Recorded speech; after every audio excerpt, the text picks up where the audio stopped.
Howdy. Good morning, or good afternoon, good evening, happy today or tomorrow, depending on where you're viewing this from live. Welcome to the show. I'm going to be reviewing another Time Rabbit video. This one is Darth Dawkins versus Skylar Fiction. Tom's, as Darth thinks of them as trollish, clickbaity titles, but it's pretty on the nose. As Darth thinks of them as trollish, so with that being said, hang on, I had to turn down some audio there. I was starting to get like a loop of myself. Apologies for being late. I was late getting things set up. I was going to do this first thing in the morning, and then as I was setting it up, two things happened. I noticed Skylar was live, and I don't know if he was live with the AMA with Dr. Bowen, or if he was reposting it. I'm not sure what he was doing. So that kind of gave me pause. And then when I got into my, I owe everyone an apology or you're welcome. When I was setting up the settings and I went into the content thing to check monetization settings, because I like to turn off some of the ad settings,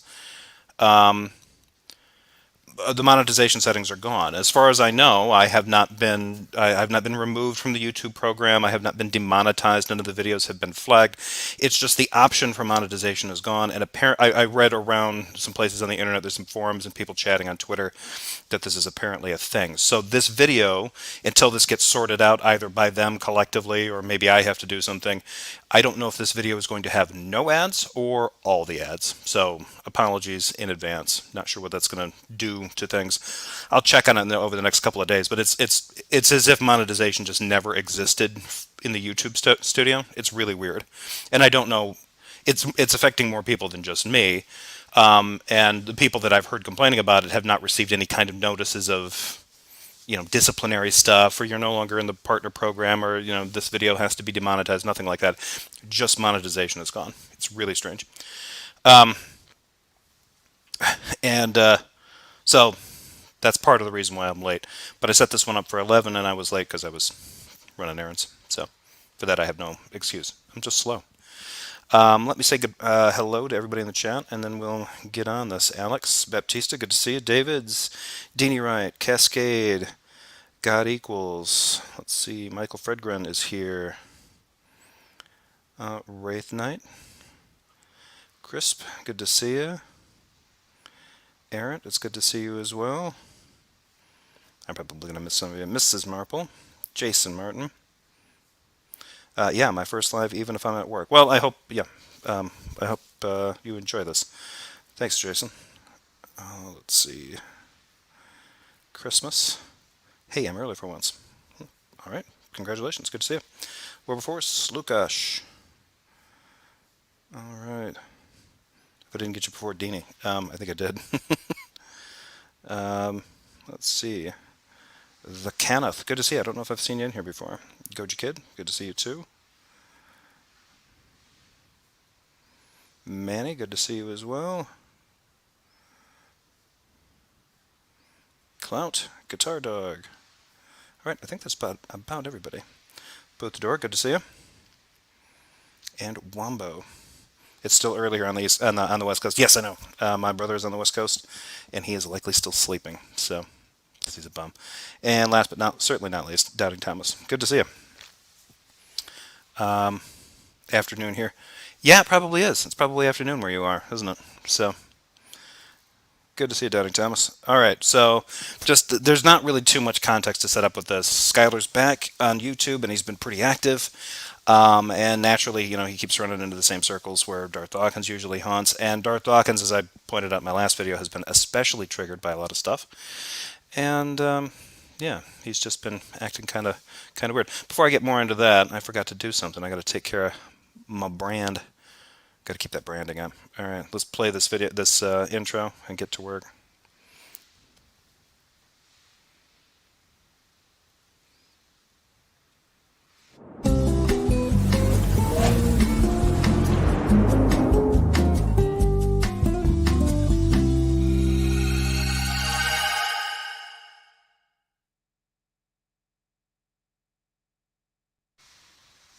Very soothing. All right, so let's move on. Oh, hello, Maya. Good to see you.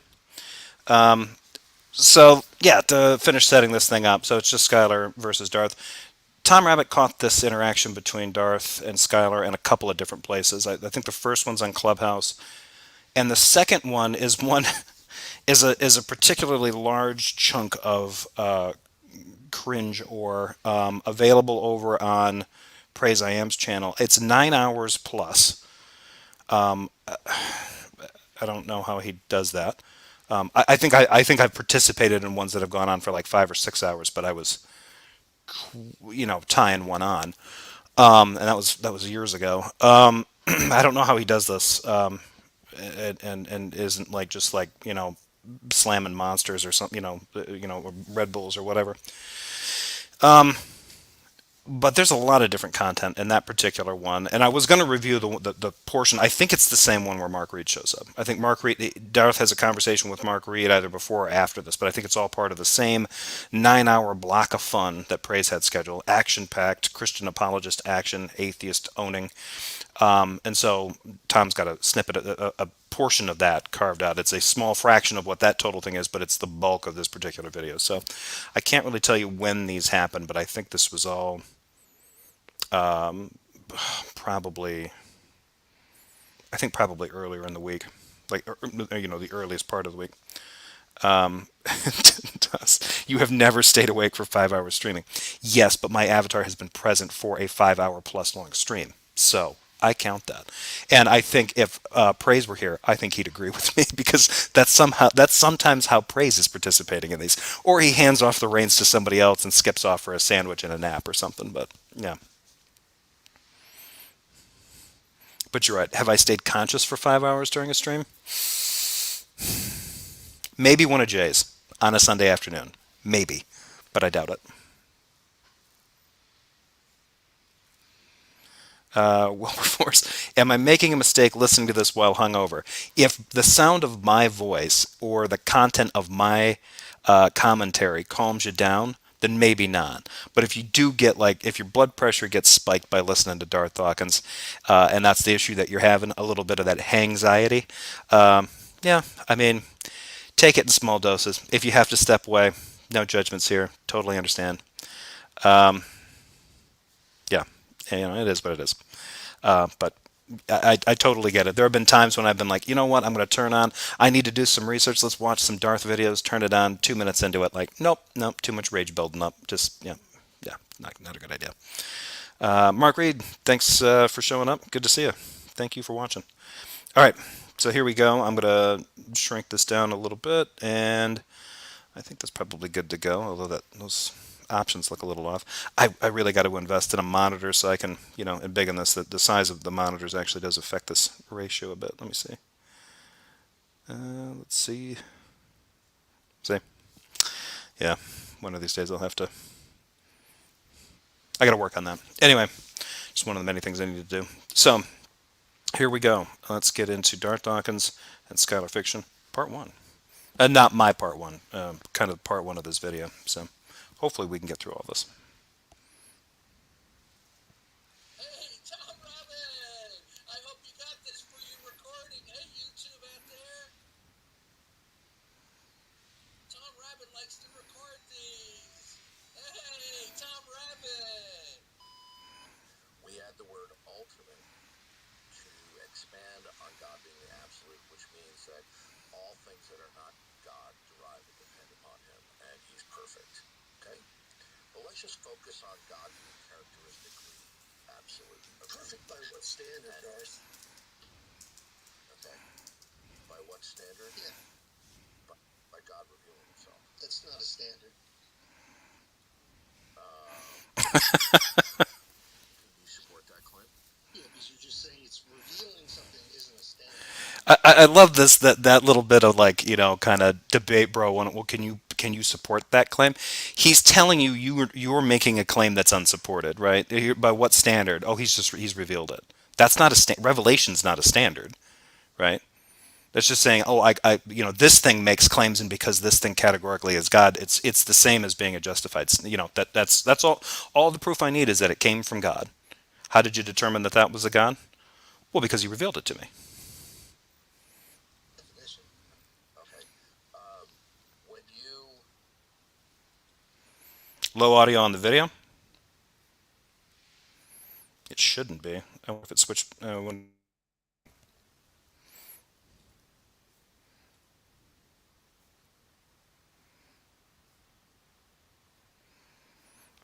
My audio should be, from what I can tell, it sounds like it's all right.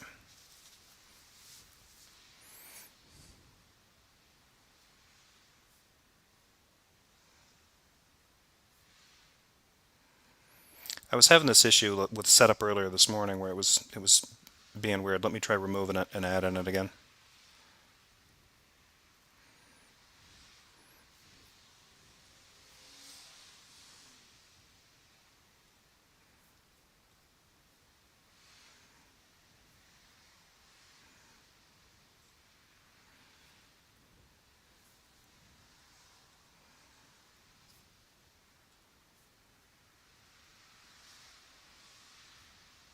And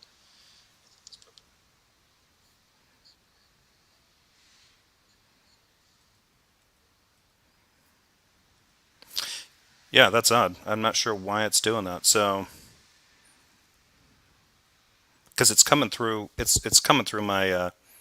my headset. It's not coming out. Normally, when it's had this problem before, it just bypasses the headset that I'm using. But StreamYard is using both. Let's see what it does now. I'm sorry, can you Please, just, it's not a standard. please don't What's over. the standard by which you I measure don't want to. perfectness? I don't want to have to kick you as I have in the I mean, past. you're gonna, Darth, so don't Hey, you're threaten. over Just do it if talking. you're gonna do it. I don't want to. If I don't want to have to kick you again for the umpteenth time. Okay. I mean, I don't need your threats, so you, he's revealed it. That's not revelation's not a standard, right? It's just saying, oh, this thing makes claims, and because this thing categorically is God, it's the same as being a.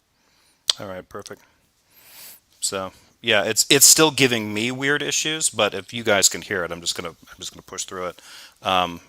Yeah, I think maybe YouTube's having more issues than I thought. But these are the audio issues that I think usually kind of go hand in hand with using StreamYard to kind of like cooperate with YouTube, and every once in a while they stop playing nice. I haven't had to worry. This was shared out. The audio settings were fine. I don't know why it was doing that. It shouldn't have been playing audio that low. So let's keep going. I don't want to have to kick you. Every time somebody says that, I know that that's exactly what they want. They want to kick. can do what you want to do. Talk to me. By what standard? Yeah, By God revealing Himself. that's not a standard. Let me get this back to Jesus. But let's just focus on God being characteristically absolute. Okay? Perfect by what standard, And- Darth? Okay.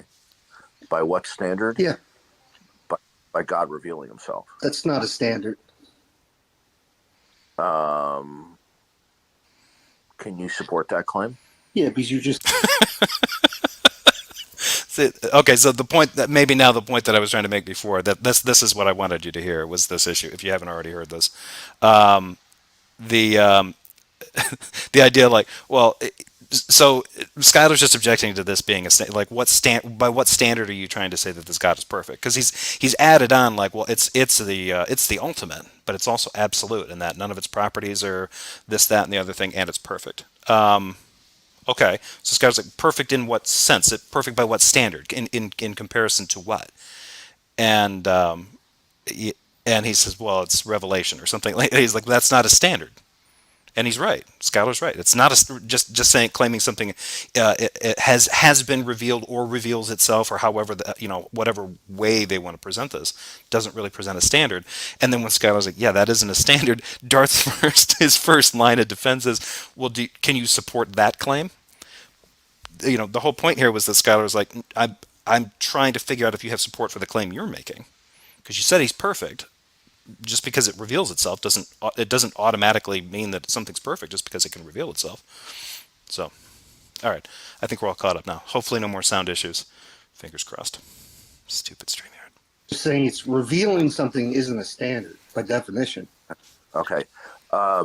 When you I'm sorry, can you just, it's not a standard. please don't What's over. the standard by which you I measure don't want to. perfectness? I don't want to have to kick you. Yeah, he does. As I have in the I mean, you're past. gonna, Darth, so don't Hey, threaten. you're Just do it if you're gonna do it. I don't want to. If I don't want to have to kick you again for the umpteenth time. Okay. I mean, I don't need your threats, so you can do what you want to do. Talk to me or Okay, don't. I will ask you again to not overspeak me while I'm speaking. I didn't. I wait till you're done talking, then I speak. Now, when you assert things, Notice that Darth never waits till anyone's done to finish talking. It's time for Darth to announce, to say, to talk at you. You need to do the respectful thing and shut up. Okay, whatever claims that you make, just like the ones that you have just made in response to my assertions, are your claims metaphysically grounded Oh, Jesus and Christ. rooted in the mind? And No, I'm asking you what the standard. Why, I don't even understand why he's even asking Skylar this question this way, right? Like, because Skylar is not an atheist; he's a pantheist, right? So, depending on where he thinks that goes, he could probably answer yes to that, right? But I think Skylar would probably be like, well, I think that, as a pantheist, there's either a little bit of God in everything, or everything's a part of God, or something like that, right? That's, I always start to blank on pantheism and panentheism and the distinctions, or panpsychism and the distinctions between the three. But that's kind of what Skylar's thing is, right? Sort of the universe itself is God, for whatever. And so I think consistently for him, he could probably answer the question, yeah, sure, when we're reasoning, that's part of this whatever this divine aspect of a pantheistic deity is, right? But that's not Darth's. They would be talking past each other because they'd be dealing with two kind of different external views. Darth believes that order and regularity is being imposed on this world by a mind, the absolute ultimate mind, which is perfect. And I don't think that they're going to see eye to eye. So asking like, well, you don't think that you don't believe that, right? You don't acknowledge that that's necessary. No, I don't, because I'm not a believer, right? I don't think that there's a God that exists. So I don't think that the God is this ultimate mind that superimposes its, reality onto us through force of will. Now, if I actually put those words to Darth, he'd probably quibble over their usage and, get very semantic about them. But I think that it really is kind of what he's doing. And it just seems like such a dumb thing to say. Because, I mean, even if he's talking to somebody who's an atheist, right? They're going, no, I don't think that, facts are grounded in that ultimate that you're talking about. And for Darth, remember, it necessarily has to be the Christian God. Even though he likes to say, no, we're not talking about the God of the Bible yet. Yeah, he is. He has to be. It necessarily is Jesus. That's how he makes the jump. When people ask him like, oh, we're just talking about a God or just an ultimate or something like that, right? Unless you can identify it, but in the absence of being able to identify an alternative that satisfies Darth's claim, he just assumes that it's the God of the Bible. But that leap right there is almost like an argument from an argument from ignorance, or an appeal to ignorance. And it was, you didn't give it to me. You didn't answer my question. If you're going to be belligerent with me, I will remove you from the room. Okay, I warned you already. I'm just asking, what is the standard of perfect? Now, You didn't give it to me. I have a question. You made a counter claim to me. Okay. No, I asked you what the standard of perfect was. This happens the same way every time. If you make a claim about something and claim that it's perfect, there's nothing wrong with somebody asking you, like, what do you mean by perfect? Right? That's a hell of a claim. Right? Even in just conventional language, if somebody said, yeah, I saw this painting at this gallery and it was perfect. Okay, well, that's a hell of a claim. What do you mean by perfect? Like perfect technique? It was perfect for you, the subjective experience, perfectly like what do you mean by that? Can you suss that out? Right? And Darth's case, for perfection is basically wanting for nothing. Right? So, okay, in comparison, like, what does that mean? It's just independent of everything. It needs no further glorification. It needs no further. It needs and wants for nothing.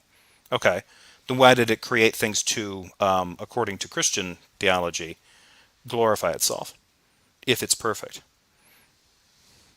That would be where I would go, just kind of picking at the theological aspect of it. But Darth is tap dancing around the fact that he can't really. I don't think he can define what perfect is, other than to just restate that it's ultimate and absolute.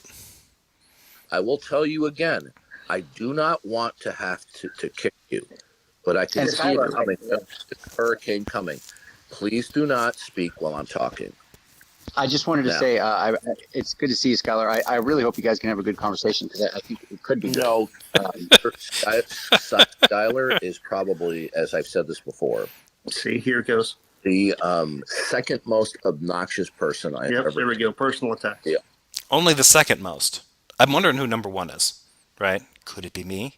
I'm thinking it's probably Jack Angstreich, but On the internet. Okay. He doesn't want to have a conversation with me. He wants to personally attack me, and he doesn't want to answer my questions. This is already happening.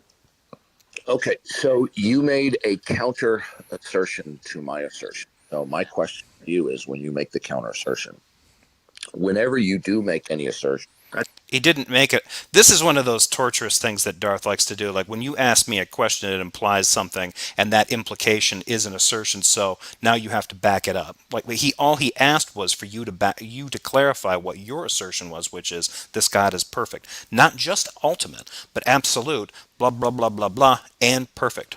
That's what Darth ran off on. And Skylar's like, perfect by what standard?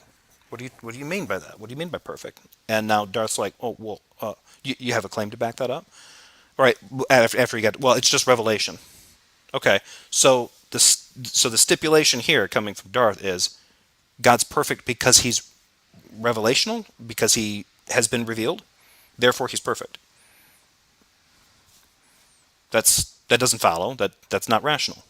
So by what standard? Skylar's question still holds. By what standard is he perfect?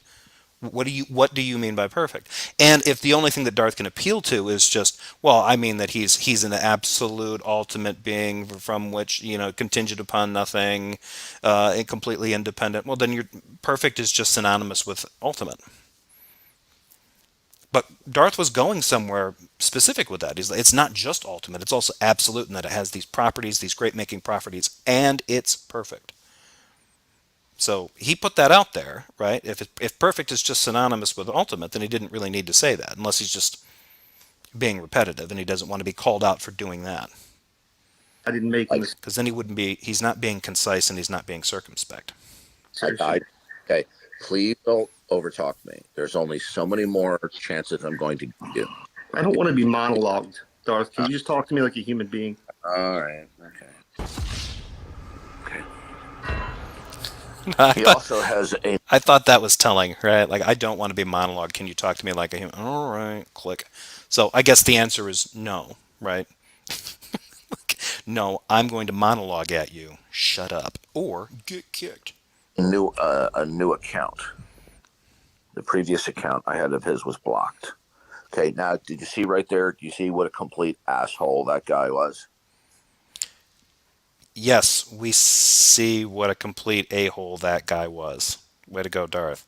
And should you be using language like that? I mean, Andrew. Yeah. Well, an, I don't know. I am a little tired, Darth. I'm gonna have to read this. You don't know? I think you guys have a history. Okay, right. Hey, Andrew. Yeah. How undiscerning are you? Like, this is interesting, right? Because Darth has a real problem with this. It's not enough for you to you couldn't do what somebody might do and be politic and say, well, okay, I think you guys were talking past each other, right? That's not going to be enough for Darth. It's necessary for you to reach the same conclusion about the person he just talked to. And I think to be even more satisfying to Darth, you'd have to have the same emotional reaction, right? He really wants somebody to be with him on this, right? And when somebody's not there, like, oh, yeah, well, okay, did you not realize how you were talking to him? Right, like anybody sensible, like, can you believe what a jerk this guy was being? Well, yeah, to be fair, you were being a jerk right on back to him. How have you not? Were you not paying attention? Sure was. You're both jerks. You're both being jerks, right? That's being, and that would be me misrepresenting it. Do I think that Skylar can talk like a jerk to to a lot of the people he's talked with? Hell yes, yeah. He will swear at them. He will insult them if he gets good and worked up. If he thinks he's being treated unfairly, or if he thinks they're giving him the runaround, he will get mouthy.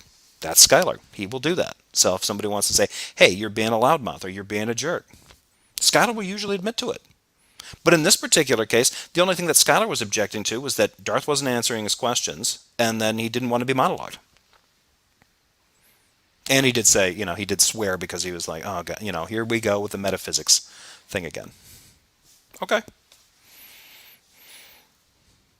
I mean, Skylar barely had an opportunity to talk during this exchange, and now Darth is appealing to Andrew, and Andrew's like, yeah, well, I think you guys have a past, right? And I'm tired, It's an interesting. Yeah, I'm tired. Maybe I don't want to be. I don't want to get pulled into your metadrama here. How bad is your discernment? This thing with discernment with these guys is it's weird how they turn it on and off. Like if you don't automatically like pick up on the persecution complex of another brother or sister in Christ, then your discernment is low, right? You need to set that to receive or something, right? You need to check back in with the Holy Spirit because maybe your discernment levels are low, right? But the other kinds of things that the Holy Spirit's supposed to provide you, like temperance, patience, kindness, like that stuff can be in the deficit. You've been in the red, for years on that. No reason to check in. No reason to reflect on that. Like I need you to hurry up and get back on my cope train here, Andrew. Otherwise, somebody's going to end up on a troll list. Well, I'm pretty discerning of words. Andrew, Yeah. listen, other Christians who know Skylar Fiction, you can I ask know. them Yeah. that the guy is a complete unhinged asshole. He is at times, for sure. I totally have seen. Now, Right, at times. Right. Okay. So Andrew is being very politic about this, and I agree with Margaret. Skylar can, but he was fine here. Yeah, he was. Other than demonstrating a little frustration at where the conversation was going, he didn't really direct any invective or anger or insults Darth's way. Other than like, I don't, like, look, I'm pretty sure you are going to kick me because you're already talking about it. Everyone knows this. He's been around. We've been doing this for years, Darth. Not as long as you have, but we've been in your shadow, or seen you cast a shadow on a lot of these groups for years. And usually, when you start saying, "I don't want to kick you," but dot dot dot, that means the kick is coming, right? You're just saying that because, like, look, I didn't want to do it, but that person just became so frothing at the mouth, angry that I had no choice. They were coming right for me and my valuables. I was defending myself, right? It's like the same tired routine, the same performative persecution complex and virtue signaling to any of the Christians. Like, oh no, you can't turn around and tell me that I wasn't being anything other than a good Christian and a perfect gentleman and a reasonable interlocutor. Like, okay, yeah, when your mic started clipping, while you were screaming the words "sir, sir," listen to me, sir, sir, and then started dropping that he's an a-hole. Okay, sure. But there's actually some examples in here in this video and in the newest one that Tom's dropped. This my hypothesis or theory. I don't know what level it's at. That Darth is losing even more critical thinking skills is on display with some of this because keep in mind he's getting into this conversation and there's really no spoiler here. Andrew's gonna get blocked, right? I mean he's cruising for it. When Andrew's like, "You guys have a history," Darth didn't interrupt that, right? And Darth told Skylar that he thinks he's like the second most obnoxious uh, skeptic, interlocutor, whatever that he's ever dealt with. Second worst, right? So he's acknowledging that he recognizes Skylar. He knows him from the past. Andrew's acknowledged that he has a history. Darth isn't contesting that. And then watch what happens later on. because of his repeated vicious attacks on me,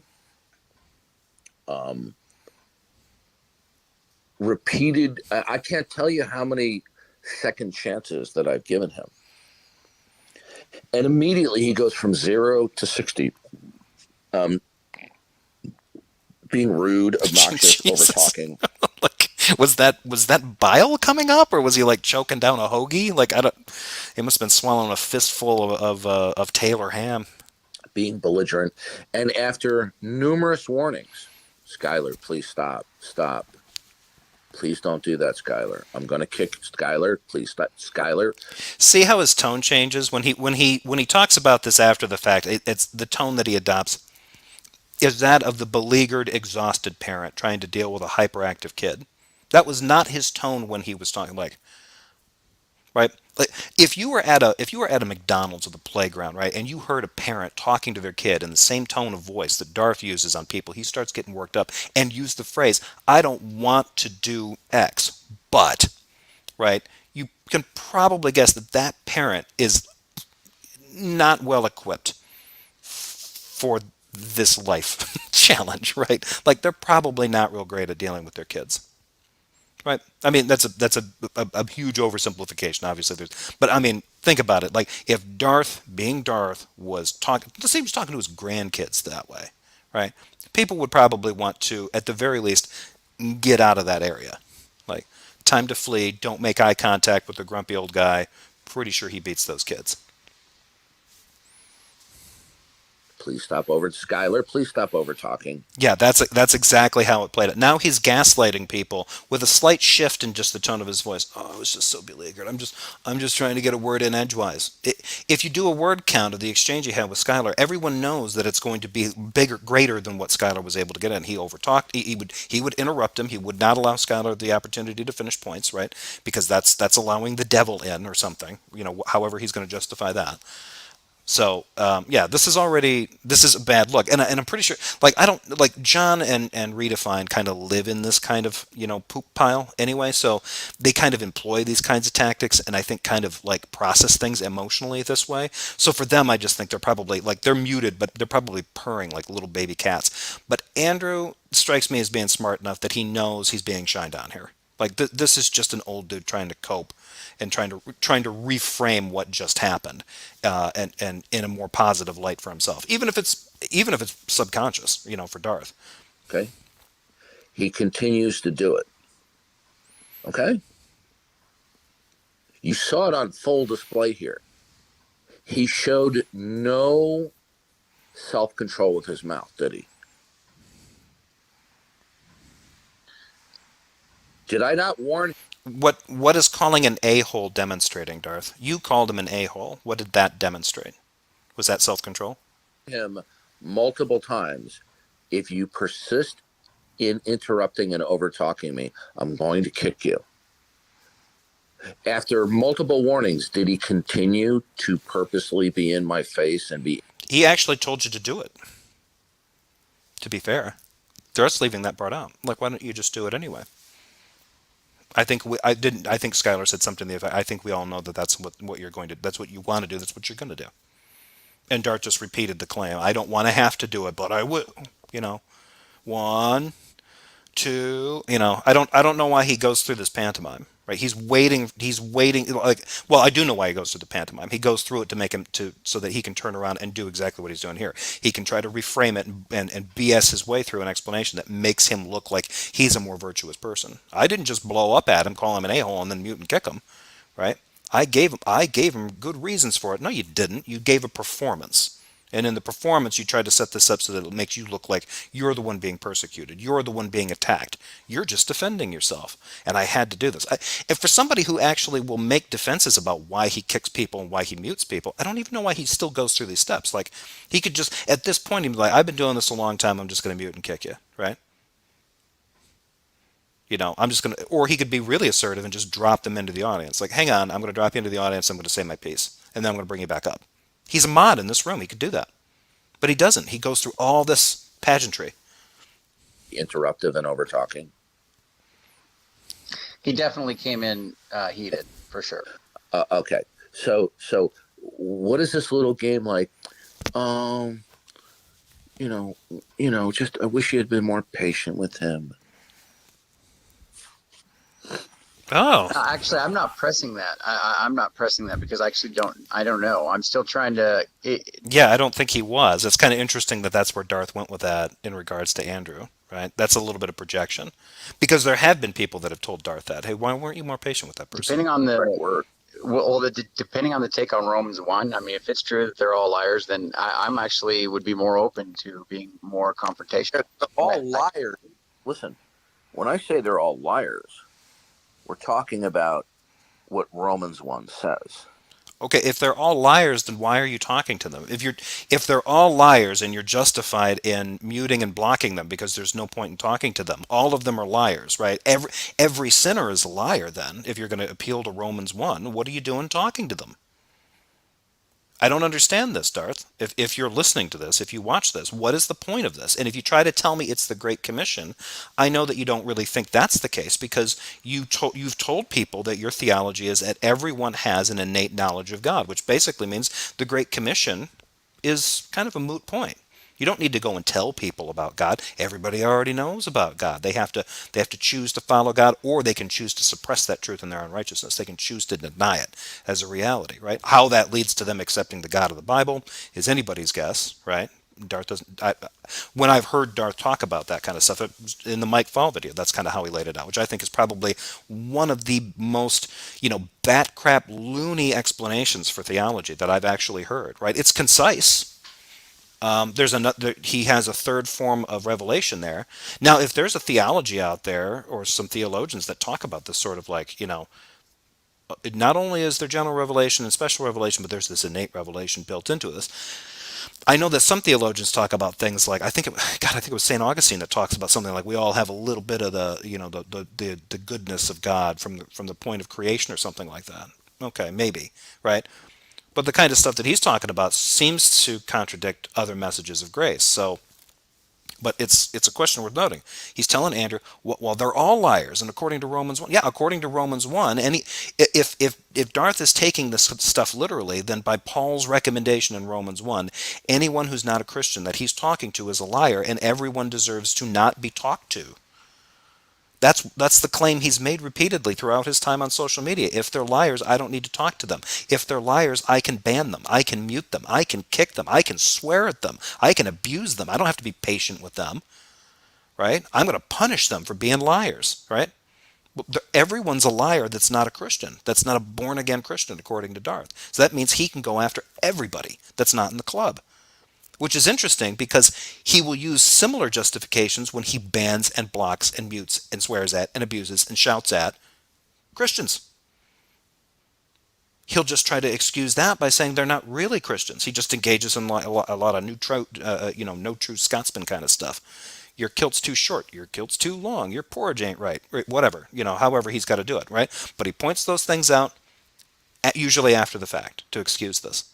But it still doesn't excuse him from the central contradiction from his position. If we're all liars, why are you talking to us?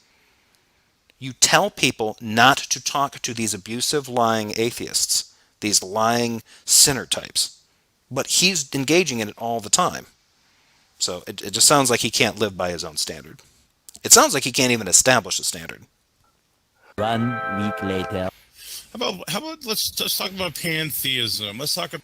Oh, here we go. Okay, and this is key, right? I'll remind you now at this point. Praise is bringing up pantheism. Remember, Darth acknowledged in the clubhouse conversation. He and Skylar have had previous conversations. Andrew has mentioned they have a history. Watch this. About Skylar's pantheism. There we go. That's what we'll focus on. Oh, he's a pantheist now? Yeah. Oh, so he goes from an agnostic to being an atheist to a pantheist? Wow, he can't make up his mind. That happened years ago. So Skylar has been kind of hit or miss over the last few years due to, IRL stuff happening, which greatly supersedes anything that happens on social media, right? So he had issues going on. So he's been in and out of the community since right around the pandemic, right? And that the pandemic kind of, either people were able to double or triple down on being involved in YouTube, or they disengaged because of other things that were going on, right? It just depends on how it hit you. And Skylar's now back again, but Skylar has been checking in every so often since his channel kind of went. I think it was around, it was right around 2020, right during the pandemic, 2020, 2021. His channel was more or less kind of just in silent running. And he's checked in a few times with different announcements about where things have been going, and he's been having some struggles. But as he's checked in, this kind of pantheism thing, when he's gotten in the mood to re-engage people on Clubhouse and stuff, this pantheism thing has been a thing that he's kind of held on to for a while. And I think, I might be wrong. I think the pantheism thing might even predate that. The pantheism thing might have been something that a conclusion he reached, even before his channel was starting to wind down. I don't know, anybody that knows better could probably correct me. But Darth knew this. They have talked about this in the past. Darth already went off on Skylar about this months ago. And now it's like brand new. It's fresh news to him, right? It's as if they don't have a history after all. Nick says, Jeff, it's not a matter of standards or hypocrisy. DD is an opportunist and an egoist, so holding others to different mores isn't a violation of standards or hypocrisy on his part. No, that's a good point. The interesting thing is that I don't think that any amount of me commenting on it or anyone else pointing it out to him even really does anything to change it. Like he really doesn't understand that he is engaging in double standards. He just, everything's about what everyone else is doing to him. So yeah, well said.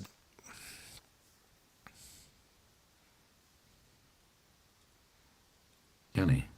Yo, Skylar, good to see you, man. Thanks for coming in. And I'll let you guys kind of talk a little Well, I'm bit. not really interested in talking to Darth. I'll talk to you, Praise. You'd be interesting Okay. to talk to. Oh no. Well, then We can have why a did you conversation. show up on Clubhouse, insisting on talking with me the other day? I'm not interested in talking to you. Well, you kicked Did me out. I you tried did you to show up on Club? Bye-bye. Did you I show don't up wanna on talk to you, Clubhouse?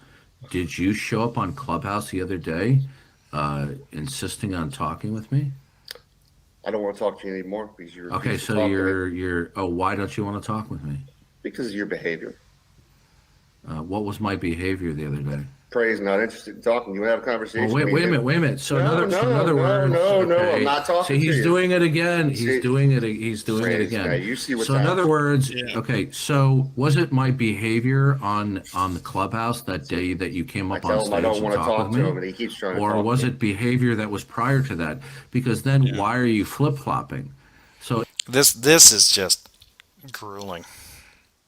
if my behavior was so egregious that you didn't want to talk to me, then why were you attempting to talk with me on Clubhouse? Can you? Didn't he say that he doesn't want to talk to him now because of his behavior then? And now Darth's like, well, why did you want to talk to me then? Because my behavior's bad now. Like, see what I mean? Darth's not tracking things, right? He's just throwing this out there because he wants to goad somebody into getting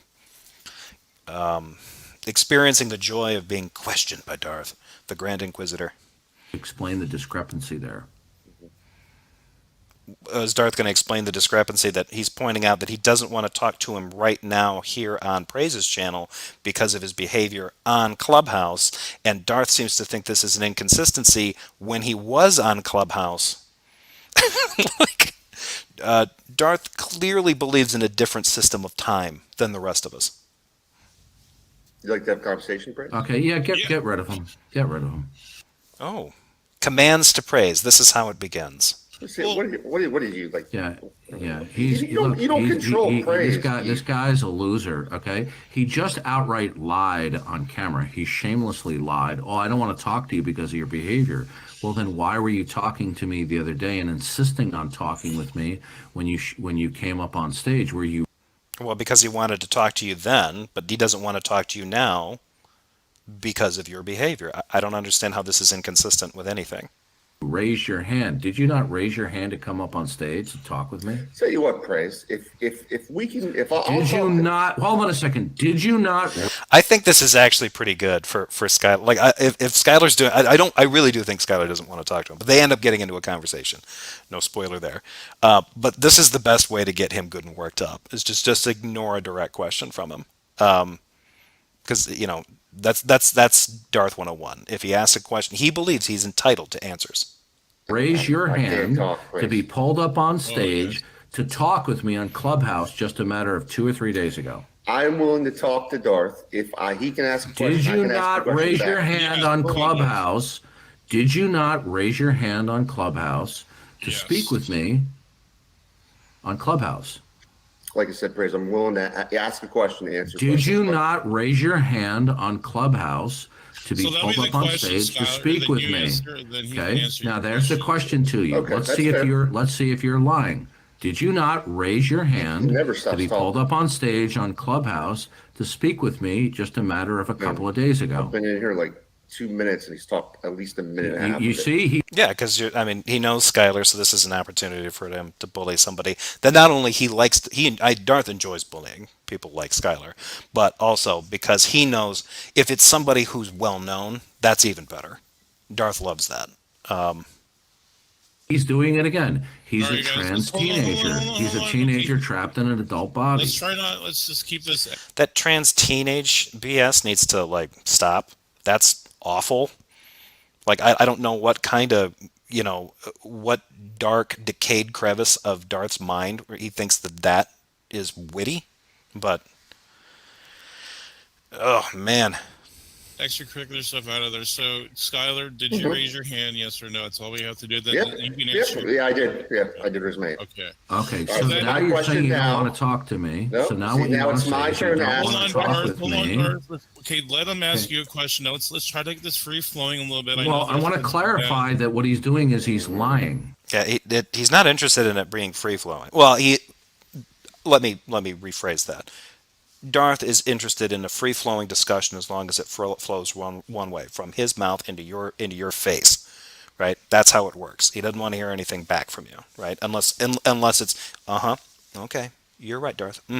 Absolutely. What a man of God. There. Have a cookie. Here's a gold star. You know, I'm sure you got the biggest house in heaven, bud. Yeah. I mean, if Jesus doesn't give you the best spot in Lake Heaven, with the flyest, sexiest house, in all the pearly gates, I'll be surprised. That would make me an atheist right there. Am I right? Jesus. Okay. Let's He just.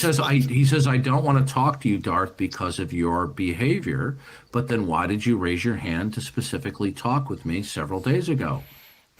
Like, man, why fixate on this? It's hilarious that he thinks he's got him. I've got you over a barrel now. Ooh, I caught you in a lie. Like, you caught the lying liar who lies in a lie. Slow clap at the end of the dramatic film, Darth. Like, what do you think you like? Like, I finally caught Skylar. I vanquish him forever. Like, okay, all right. Even if he did have a point here, it would be just one about, like, okay, he didn't want to talk to you back then, and maybe he didn't get, maybe the only thing he's not admitting to now is, like, yeah, I raised my hand because at that time you said something that got me triggered, and I wanted to come in and yell at you. Now I don't want to talk to you. That feeling's passed. I don't want to be here.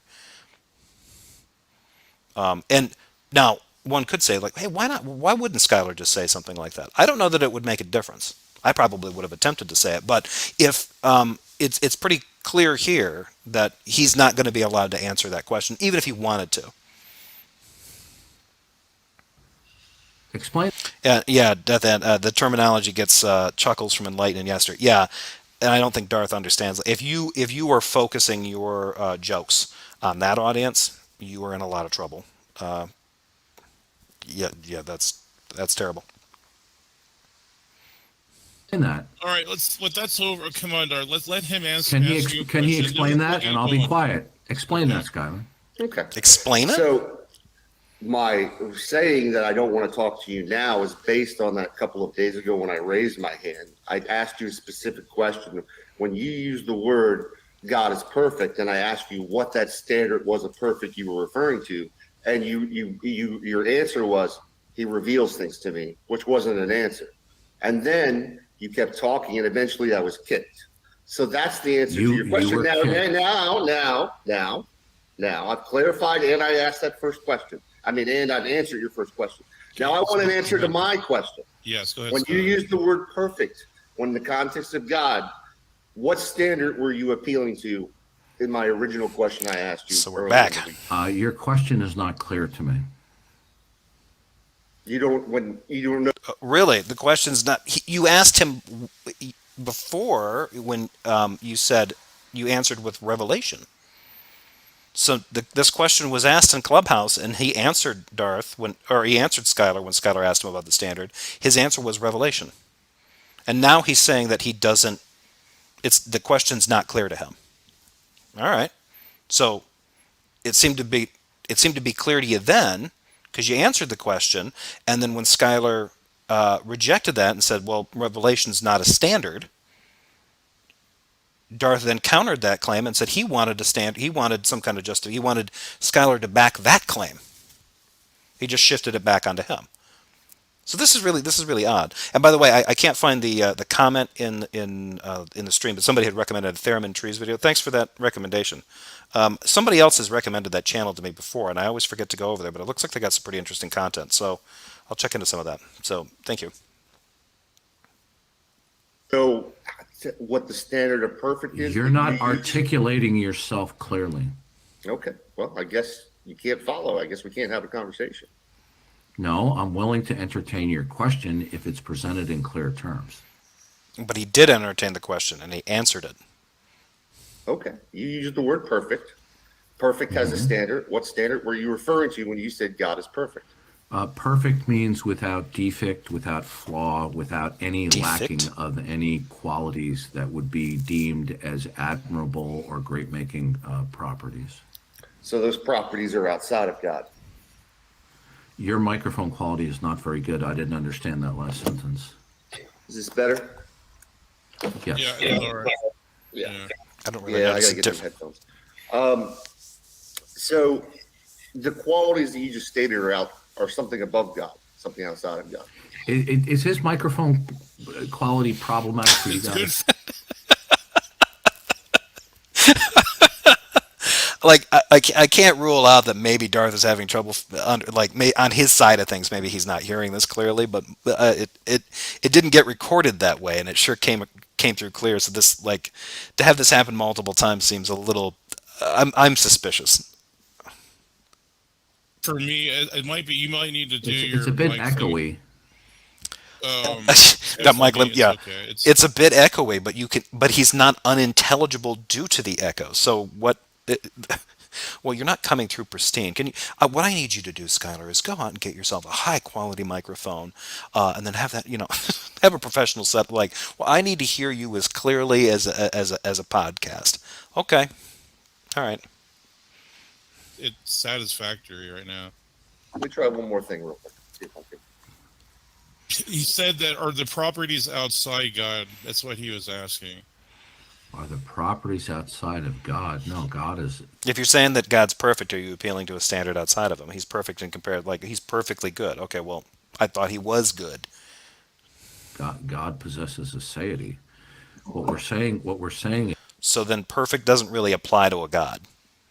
It's not informative to tell anyone that God is perfect if it's an ase being, meaning it exists independent of absolutely anything and everything, right? That thing just is, right? And if you try to, then laden that thing down with, oh, it's the ultimate foundation for everything else that exists. Everything else is contingent upon its existence, and it say so. It's a creator. It's absolute. And it has all the great making properties of omniscience, omnipotence, omnibenevolence, blah blah blah blah blah blah, yada yada yada yada, and it's perfect.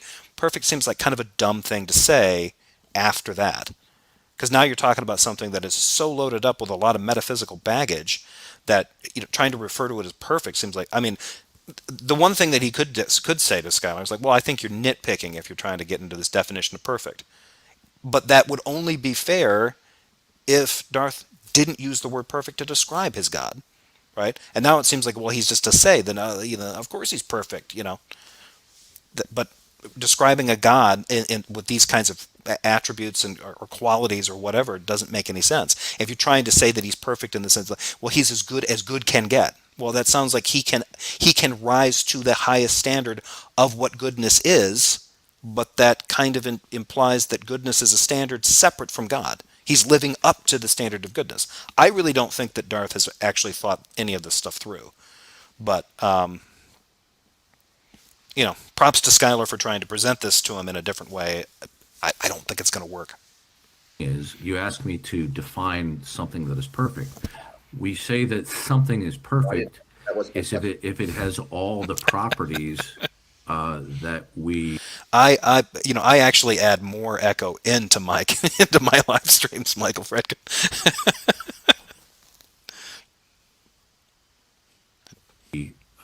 That it's not deficient or lacking in the properties for what is characteristic of the thing in question. So, for example, somebody may deem that if they buy a cell phone, that it's less than perfect because it doesn't have the qualities that they would expect or want for the thing in question to possess. Now, my question was, you used the word perfect as if God was perfect. And then I asked you what the standard was you were using to measure perfect. I didn't ask you for the definition of perfect. Right, and if Darth just ends up appealing to, well, he's perfect in the sense that he's God, well, then that's not really informative. That's just saying God is God. If perfection is God, and God is perfection, then it's just a tautology. Darth could get out of this pretty easily. Yeah, saying, but then he'd have to admit that he misspoke or he wasn't being concise. Okay, I don't understand the nature of the. What do you mean? What standard am I using When I say God is perfect, what we're saying is Yeah, that's an interesting question, Paul. What would be a perfect cell phone, right? Like, but in that point, at that point, like you can perfection is based on whether or not it's you can compare its performance in contrast to something else, right? Right. So this is like kind of like the way you would end up using ultimate or absolute, right? Like BMW calls their cars the ultimate driving machine, right? Ultimate in the sense that every other car is less than that, right? It's not ultimate in the sense that all cars are derived from BMWs. Because if they were, we would all be paying a lot of money. No, I'm just that's stupid, terrible joke. But this, and I think this is kind of thing. If Darth is trying to use perfect in some kind of like weird metaphysical way, that it's perfect in the sense that it's an absolute, big quotes, capital A, ultimate, big U, well, ultimate in all caps, maybe lots of exclamation points. Then calling it perfect just doesn't serve any purpose. But he added it on when they had this conversation before, and I made that point before, and now he sort of acts like either he didn't ask that, he didn't actually use that way. God is not lacking in any character or attribute qualities. And that includes morality. You don't believe morality is objective? That is correct. So morality is not objective under your position.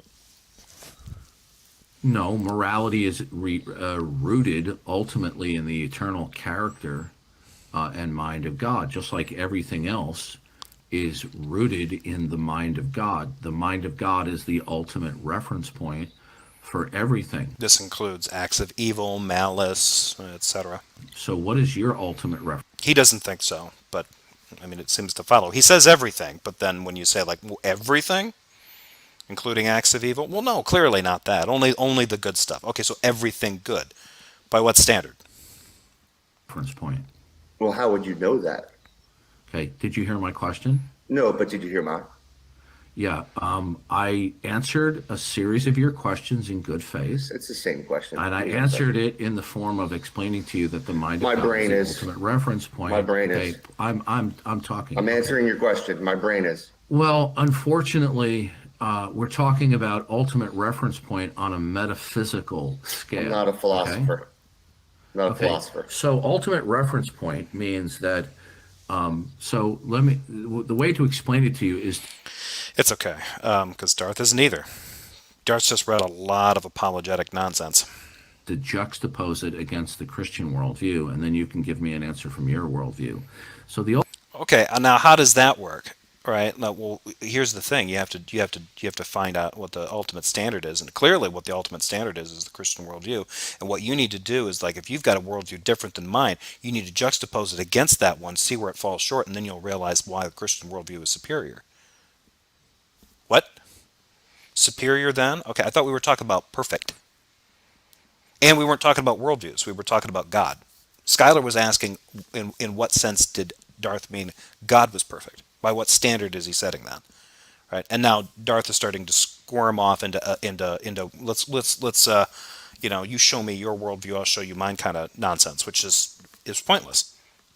This is a pointless exercise anyway. But here we go. Ultimate reference point for anything within the Christian worldview is the mind of God. So in order for something to be deemed or recognized, I would argue that that's not. It is for this particular theological or apologetics approach, but I don't think that really is for Christians, right?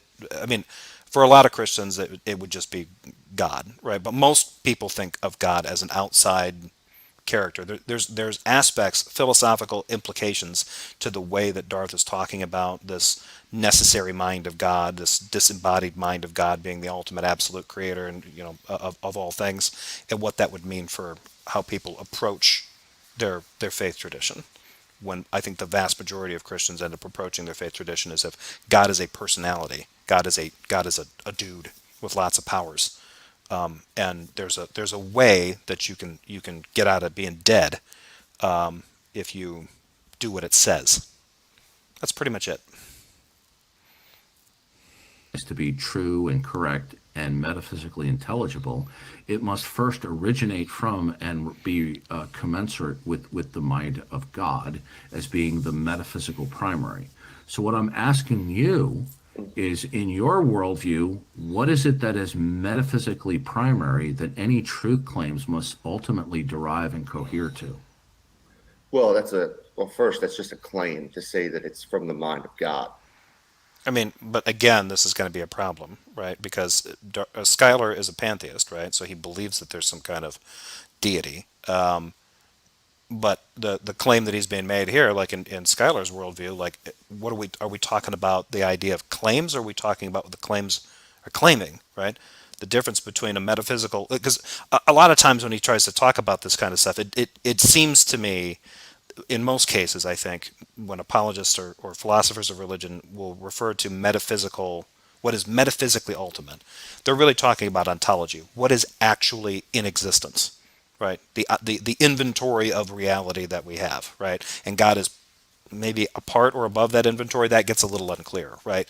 But the only reason that we have all the stuff that we have is because there's this thing that made all this stuff possible, right? Which to me just seems like a fancier way of sort of getting to the point where, like, well, we wouldn't have like, how did all this stuff get here if it weren't a God, right? Just that basic kind of appeal, you know.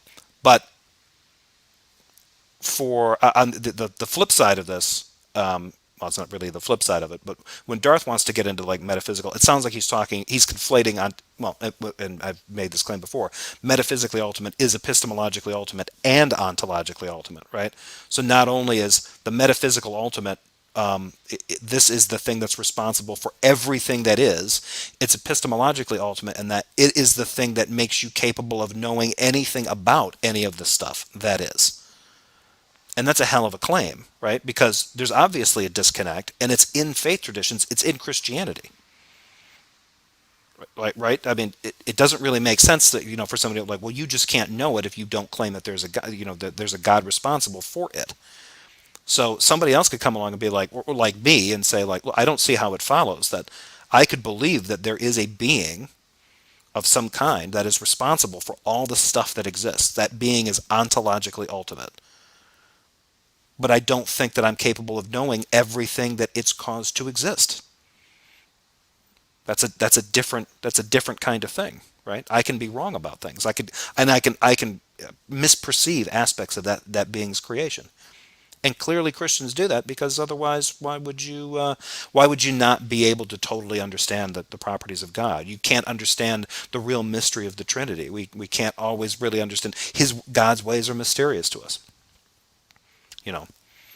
So if you're going to try to like lead off with the precept thing, you can miss me with any of this God's mystery stuff later, right? God's supposed to allow me to know, the only reason I know that I'm alive and I exist is because God allows me to know it, right? But there's other stuff that I just don't know. Well, it's just mysterious. God will reveal it to you later. Okay. Well, if He's not revealing to me now, this is one of the claims. I don't know why people don't get into this more often. Isn't that a lie by omission? Wouldn't it be better if God revealed more information to His creation? Well, He's withholding it from you for reasons. Okay. But isn't that kind of the same as lying? And if it's not, isn't it, yeah, I mean, withholding of that information, and I get into trouble, what if He could warn me of the things that I was going to do to get me into sin or to lead me down a wrong path? Well, that's not how it works, right? These guys have like a million different ripcords that they can pull and all this kind of stuff. But it almost always happens when they try to assert something like Darth did from the beginning. God's perfect. What? And then you chase them down this rabbit hole, and it leads, it's just a maze of. Right. I don't have to use your Can example. you answer I'm my not finished. I question, wasn't. please? Yeah, no. I am want answering you your to question. answer the Raise question. moderation, bro. Yeah, hold Okay. on. Let Darth let him finish, and then you can Yeah. respond. Okay. Yeah, you can keep. I'm waiting with bated breath. I'd like to have conversations, right? And I don't like to get too like 10-second clips. Well, you have a history of dodging. Oh, hold on. Let's. Yeah, he has a history of dodging and ducking and diving and lying and stalking, right? Why are you talking to him? Like, Darth seems like Skylar said he didn't want to talk to Darth, and Darth has been super thirsty about making sure that he gets the answers he feels he's entitled to from Skylar, a guy that he has labeled the second most obnoxious interlocutor he's ever dealt with, ever dealt with, right? And he's been on the YouTubes for more than 10 years, or more on the social media, on the interwebs, fighting with everybody since the Xbox Live days when he was screaming at 12-year-olds while playing, God knows what. But here he is in here demanding a conversation with a guy that he's justified in kicking, muting, blocking. Why? Like, you don't need any more evidence that this guy is just doing this kind of stuff to feed his ego. Because all of this is complete. Like, all of this in like, you just have to take a slightly broader view and look at this guy's behavior in contrast, and just compare and contrast it to other things that he said and other ways he's behaved, and you know that he's a complete walking contradiction. The only thing that's consistent is him chasing his narcissistic need to feed his ego. That's it. But here he is, like, part of that is to constantly make this thing out like, you're bad. You're the one that's screwing up. I'm here to fix you. I'm here to punish you. I'm here to tell you how it is. No, you're not. You can't even keep this stuff straight. Skylar, go ahead, Skylar. Okay. Oh, and I wanted to say butthole mouth. Great username. I keep saying Darth sounds like the Rockwell Retro Encabulator video while trying to explain philosophy. If you haven't seen it, go watch. Yeah, that is a classic video. And also, I think Pine Creek did a video. He edited a video together where it would contrast that with oh God, I'm blanking on his name. 3 names. He's an Orthodox Christian, and he just throws out tons of jargon. I actually kind of like some of his writing. I've read some of his stuff. David Bentley Hart, something like that. And he's just comparing and contrasting it with that video. It's pretty funny. It's an old video, but yeah, either watch the original, or some people don't like Pine Creek's stuff, but and I've been critical of some of Pine Creek's things too. But that particular one, it's probably like 3 years old. It was pretty good. Although I think it would be funnier directed at somebody like Darth rather than, what's his name? David Bentley Hart, whatever. But that's just personal preference. I love good conversations. So once again, what you presented was your claim that this is the option that you have, right? And I don't accept your claim. I don't believe God is a truth teller. I can show you examples in the Bible where God lies. Jesus lies. Who is God, right? So you don't have a foundation, right? You don't have something different than what I have. Uh-oh. I said I don't know. If your basic question, do I know where everything comes from? I don't. That's the answer to your question. So you don't have an identifiable metaphysical primary and ultimate reference point to ground any truth claims. Is that correct? That's not what I said. I said I don't know where everything comes from. Okay. A metaphysical primary is that which is fundamentally ultimate, from which all things derive and depend and must cohere with. Okay, that's I don't know about the cohere with, but that basically what he's laying out is essentially what he believes is an ontological ultimate, right? It's the thing from which all the other, like, if you could take an inventory of all of reality, it all came from this thing. Easy enough. The cohere thing I think is actually a little tricky. I don't know that's weird. definitional. I don't have an empty claim like you do. But that doesn't follow somebody trying to establish like a worldview, right? Somebody could tangentially, or just tentatively agree, like, yeah, sure, there might be something out there. Okay, and then Darth's like, what is it? Well, I don't know. Right? And then he's like, yeah, but you need to tell me what it is, or accept that it's the God of the Bible. Right? Like, this whole sales pitch is based on just really bad critical reasoning. Really bad critical. Like, why would I accept your particular explanation? Because in my quote unquote worldview, let's assume that I accept this, like, we have two different worldviews, right? Which is a lie coming from the apologists, because there is only one worldview possible, because they kind of sport smash epistemology into ontology, right? But okay, I'll pretend that I have a completely different worldview than yours, right? But I'm willing to concede that the one thing that your worldview has is this ultimate grounding for all of reality, all the stuff that exists, including me. But I don't know what that thing is. Well, you have to know it's the God of the Bible. I do not have to know that, right? And the only reason that the problem is that if you ask Darth, like, wait, why do you think you have to conclude that this ultimate is the God of the Bible, because the Bible says so. Because Paul says it in Romans 1. Everyone knows there's a God. Right? And he can do this with no shame. I mean, I'm sure he can say this without blushing, although we've never seen him on camera. That's what you're Okay, asking. may I finish? I'm not done. Oh, I thought you had finished. I'm sorry. Now, so what I said to you was I was juxtaposing two worldviews, okay? I didn't ask you to accept my claim that indeed God was metaphysically primary. I'm just juxtaposing it, that the mind of God is what grounds everything metaphysically, including truth and reason. So No, that's different. So now it's not just that God is responsible for everything on, like all the stuff that there is. God is responsible for all of the non-physical stuff, all of the kind of abstract stuff that we have as products of our mind, like truth and reason, these kinds of things.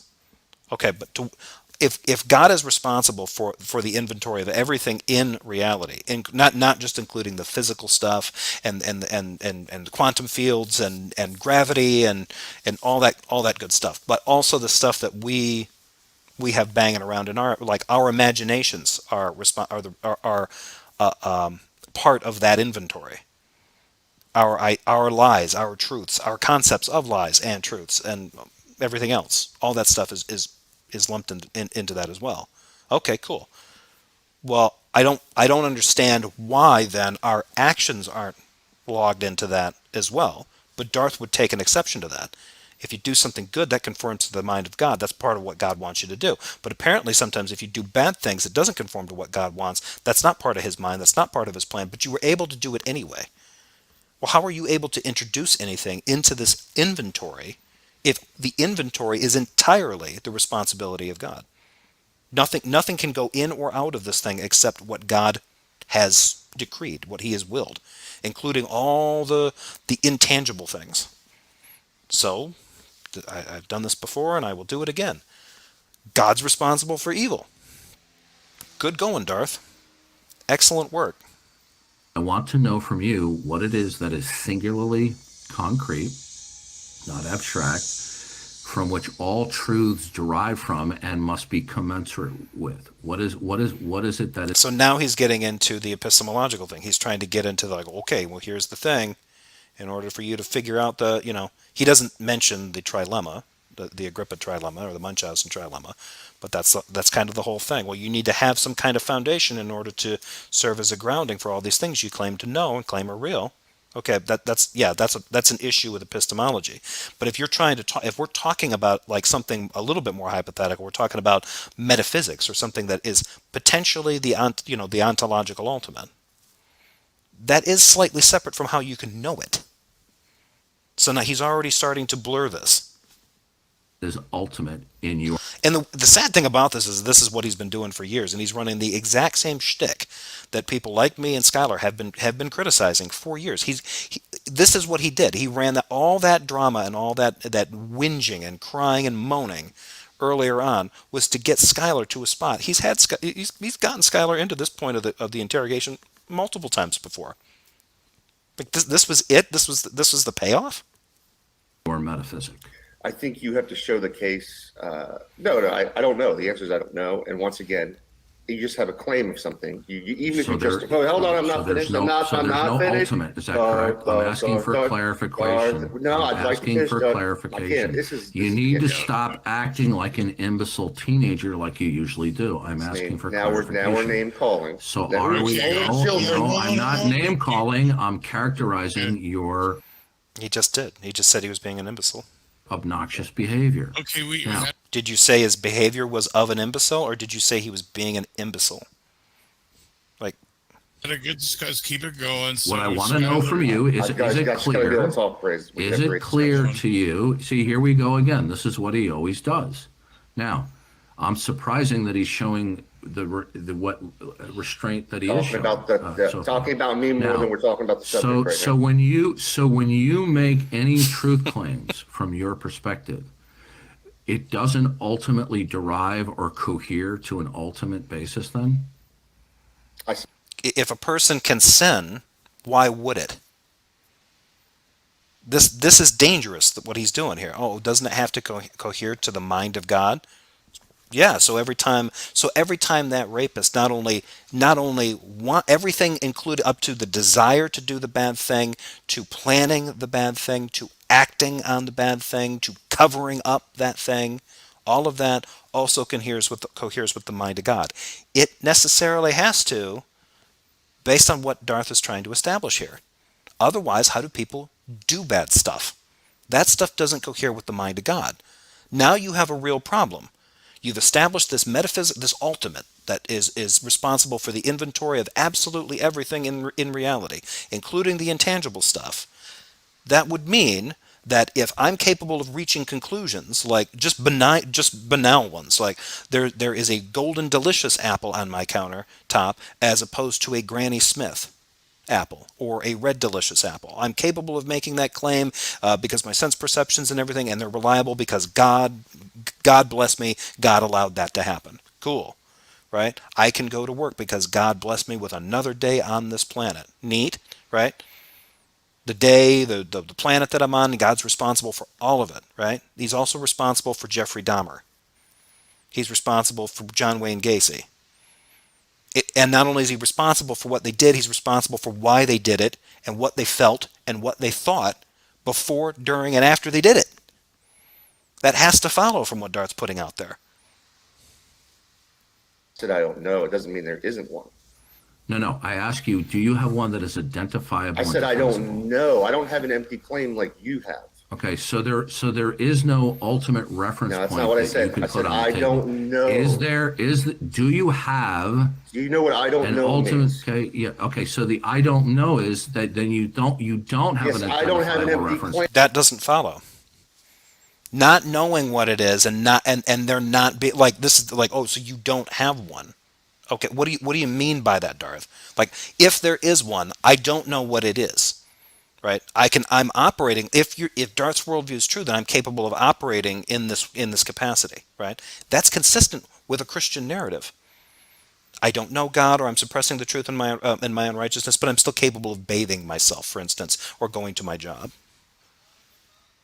I mean, none of this stuff is really it's funny to me that Darth can still not work this stuff backward.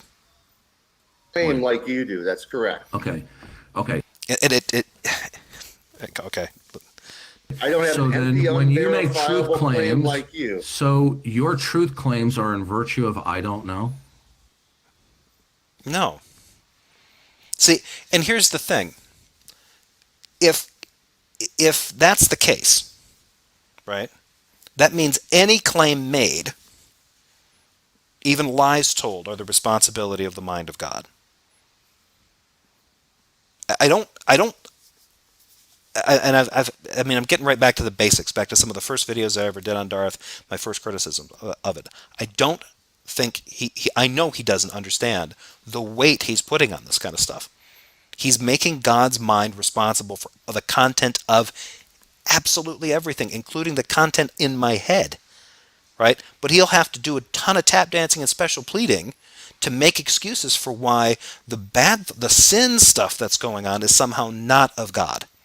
That's somehow something I did or humans did that's outside of what God wanted. How is that possible, given what he's trying to do here? I don't understand this from Bonson, and I don't understand it from Van Til either. They talk about this kind of stuff. This would make sense if we were robots, if we were angels, if we were programmed and we did not fail. This would make sense. But the fact that we're fallen, as most Christians believe, and that we have this redemptive plan for history, redemptive plan for mankind, that Darth talks about repeatedly, then it stands to reason that the reason we went bad was because that's a feature and not a glitch. But to get God off the hook for it, they want to talk about it like a glitch. When they want to make God sound even better, then they talk about his redemptive plan as being a feature. It's good that God did that thing, because that's how he shows his love. By putting us on the hook for crimes he programmed us to commit? That doesn't sound right.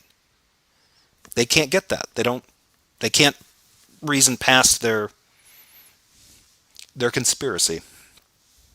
As your truth claims are as an empty claim. Are you Yes. conceding that your truth claims No, are I in know virtue things. ultimately? I can show that I have knowledge. Okay, may I finish, please? Or are you going to continue to act like the teenager you usually do? We'll do timers. I want to finish my question. Are your truth claims ultimately grounded in, quote, I don't know? You couldn't do that. This is a dishonest question, and that makes no sense, right? This is like one of those like, well, if you're not, this is just a weirder way of saying, well, if you're not certain about anything, then you can't say that you do know or don't know anything. But that's never really made any sense to me. But then again, I'm not, I don't approach epistemology the same way. No. Start boring precept It's script. grounded in me, my brain. 11 minutes later. I didn't hear that. Skylar, are you saying that you don't know whether your statements of identity Here's are what I'm going to say. I'm absolute done in and of talking. How themselves or about not? that? How about we'll say that? So I'm you done don't talking. know. So you don't know. So the guy that he has justified not talking to, he's been talking to him for 11 minutes have lapsed since what I've covered. So for somebody that is not worth his time and has demonstrated a pattern of lying, obfuscating, slandering, right? I think he's accused Skylar of slandering him as well. This is a person that he needs to keep on the hook. Like, how many times does Skylar have to tell this guy, I'm not interested in talking to you, before Darth lets him do it, right? This is weird. I mean, even by Darth standards, like knowing why I know why he's doing this, but this is really odd that he's pursuing it this way. Like, I mean, Clubhouse has really dried up for him. No, how about I say I'm done talking to you? Okay, so this is the heckler's veto on full display. Okay. This is what he always does. How many times right? you said heckler's veto? At least 10 times? It's the Are we done? prevaricator's veto and the heckler's veto. That you said about 4 times. Jason Martin, maybe a stupid question. I'm a noob to philosophy. Do you have to know what something is in order to know what something isn't? I don't know what it is, but I know it isn't God. Insert justification. Well, you don't even really like. I'm not sure how to answer that, because I also am just a layperson when it comes to philosophy. I've just read this stuff on my own. I don't have any training in this. But that's sort of the trick, right? Like you would justify something that you know with other reasons, right? And this creates problems for epistemology, right? In trying to understand how we claim to know things. It's the reason why the Munchausen trilemma exists. You've got coherentism, infinitism, and foundationalism, right? And I'll give you my BS explanation for it, because it's probably shot full of holes and very rickety, but the foundationalist one is you can justify claims based on something foundational, right? It's built right in, right?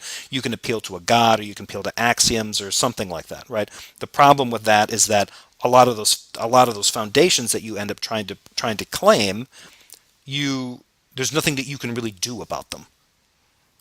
You have to kind of like, you have to assert them, and then they're there. Now, some of them are stronger than others. Certain things like certain axioms and things like that, or things that we've identified like laws of logic, like the law of identity. You can't really see an example in most cases where the law of identity breaks down. So you can kind of take that as being, you can accept it axiomatically as a foundation. Maybe that's good enough, right?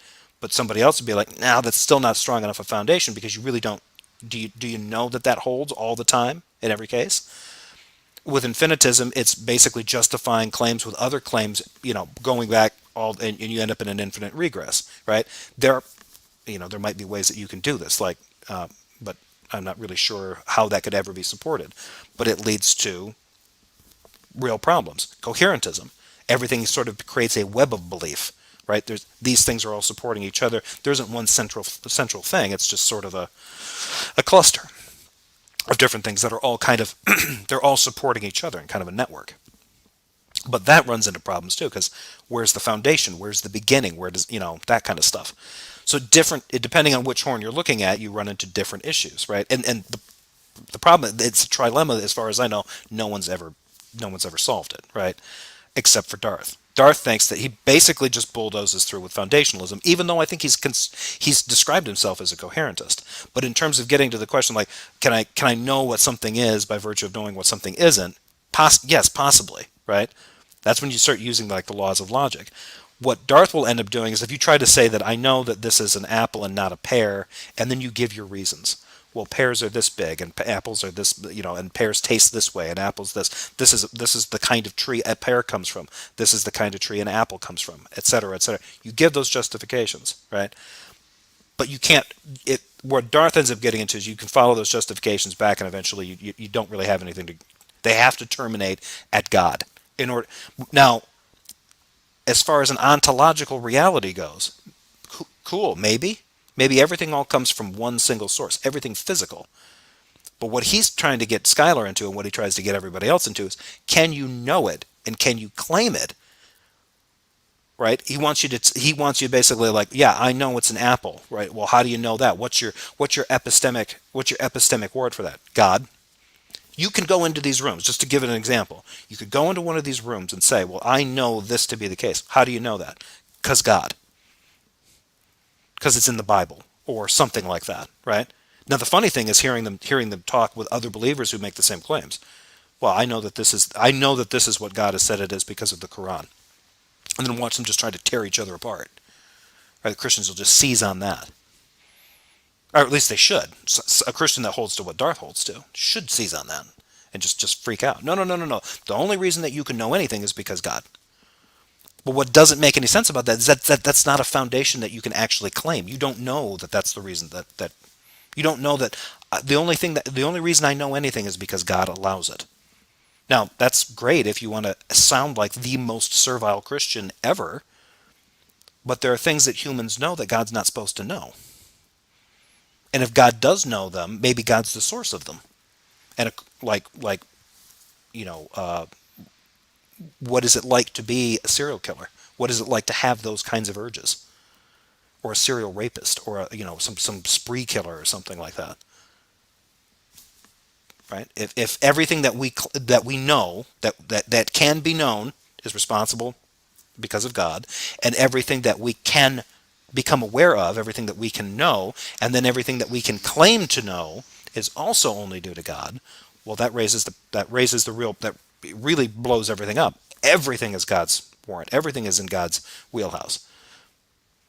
But that entails that, I mean, if you're going to say everything, it means everything, the good and the bad. And they don't want the bad, right? So what they just insist on in this case is, well, Skylar doesn't know how this works because what Skylar's foundation is, I don't know, or I could be wrong, or I'm not certain. But that's their foundation too, right? They believe they can't be wrong about the fact that God has made the world and that God allows them to know things, but they can be wrong about the way they think they know the stuff that God's communicating to them. They know that because they have those conversations amongst themselves. They can get doctrine wrong. They can get the Bible wrong. They can misinterpret things. They can mistranslate things. They know they can make mistakes. But when they get on here and start talking like this, I can't track anything like none of this makes any intuitive sense at all to me. It's really not supposed to. This is just the most overreaching, over-grasping attempt to claim absolutely anything and everything and stick it and attribute it to God and say it has to be God and nothing else. Checkmate atheists. Go suck an egg. And all you have to do when you run into this is say, okay, what about murder? And then all of a sudden, a little bubble pops up, a little asterisk, and in that asterisk is sin, all the bad stuff. What grounds sin? People. What grounds people? God. So isn't sin ultimately grounded by God? We can't ground sin on people. That seems too contingent. The ultimate grounding for something like this would have to be God. They don't want that. They don't want to touch that. I did. Now you're just I get paid every time I say it.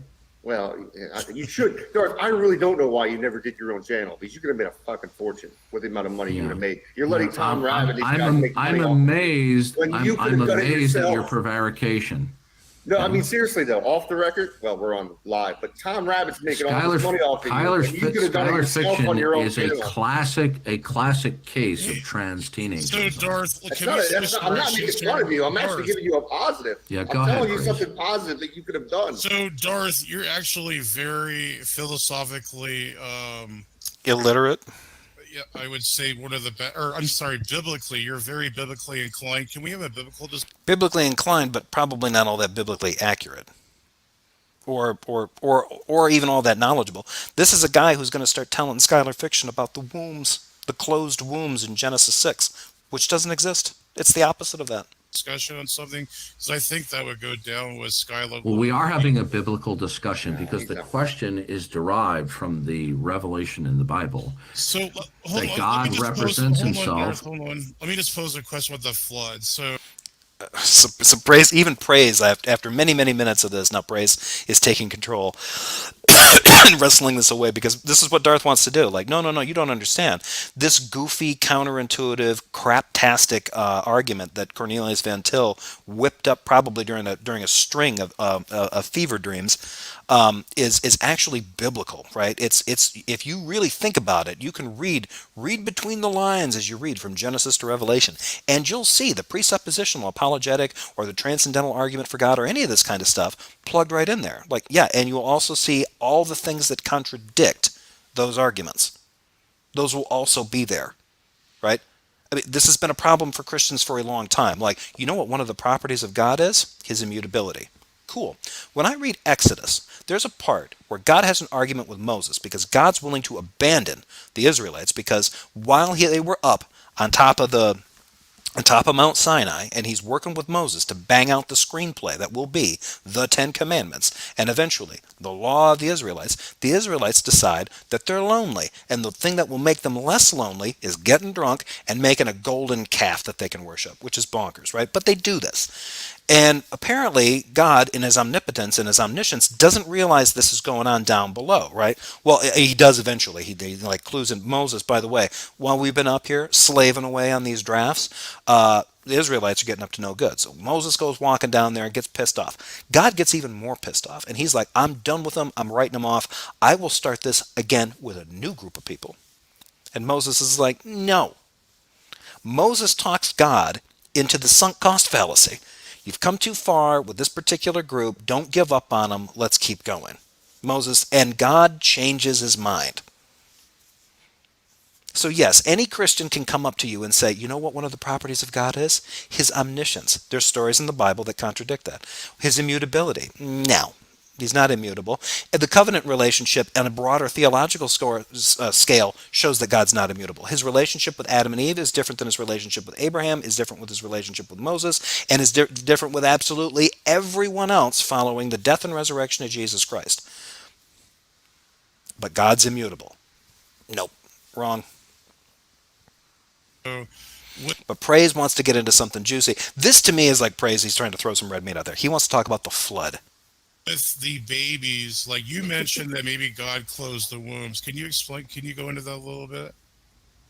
Yeah, Tyler, Skylar, you've stated that God drowned babies. Does that mean that God did not close the wombs?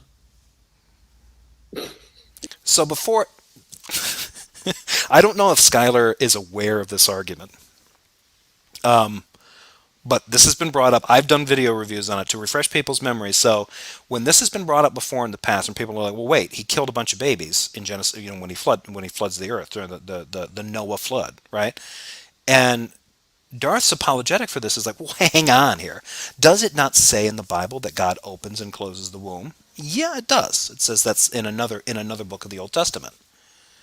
Darth seems to think that, okay, well, because it says this, that means you can't know that God didn't just make all the women leading up to the flood infertile. They just don't get pregnant for at least a generation or so. That way, when the floodwaters hit, nobody's a kid. They're all, at the very least, they're just nasty teenagers. Cool.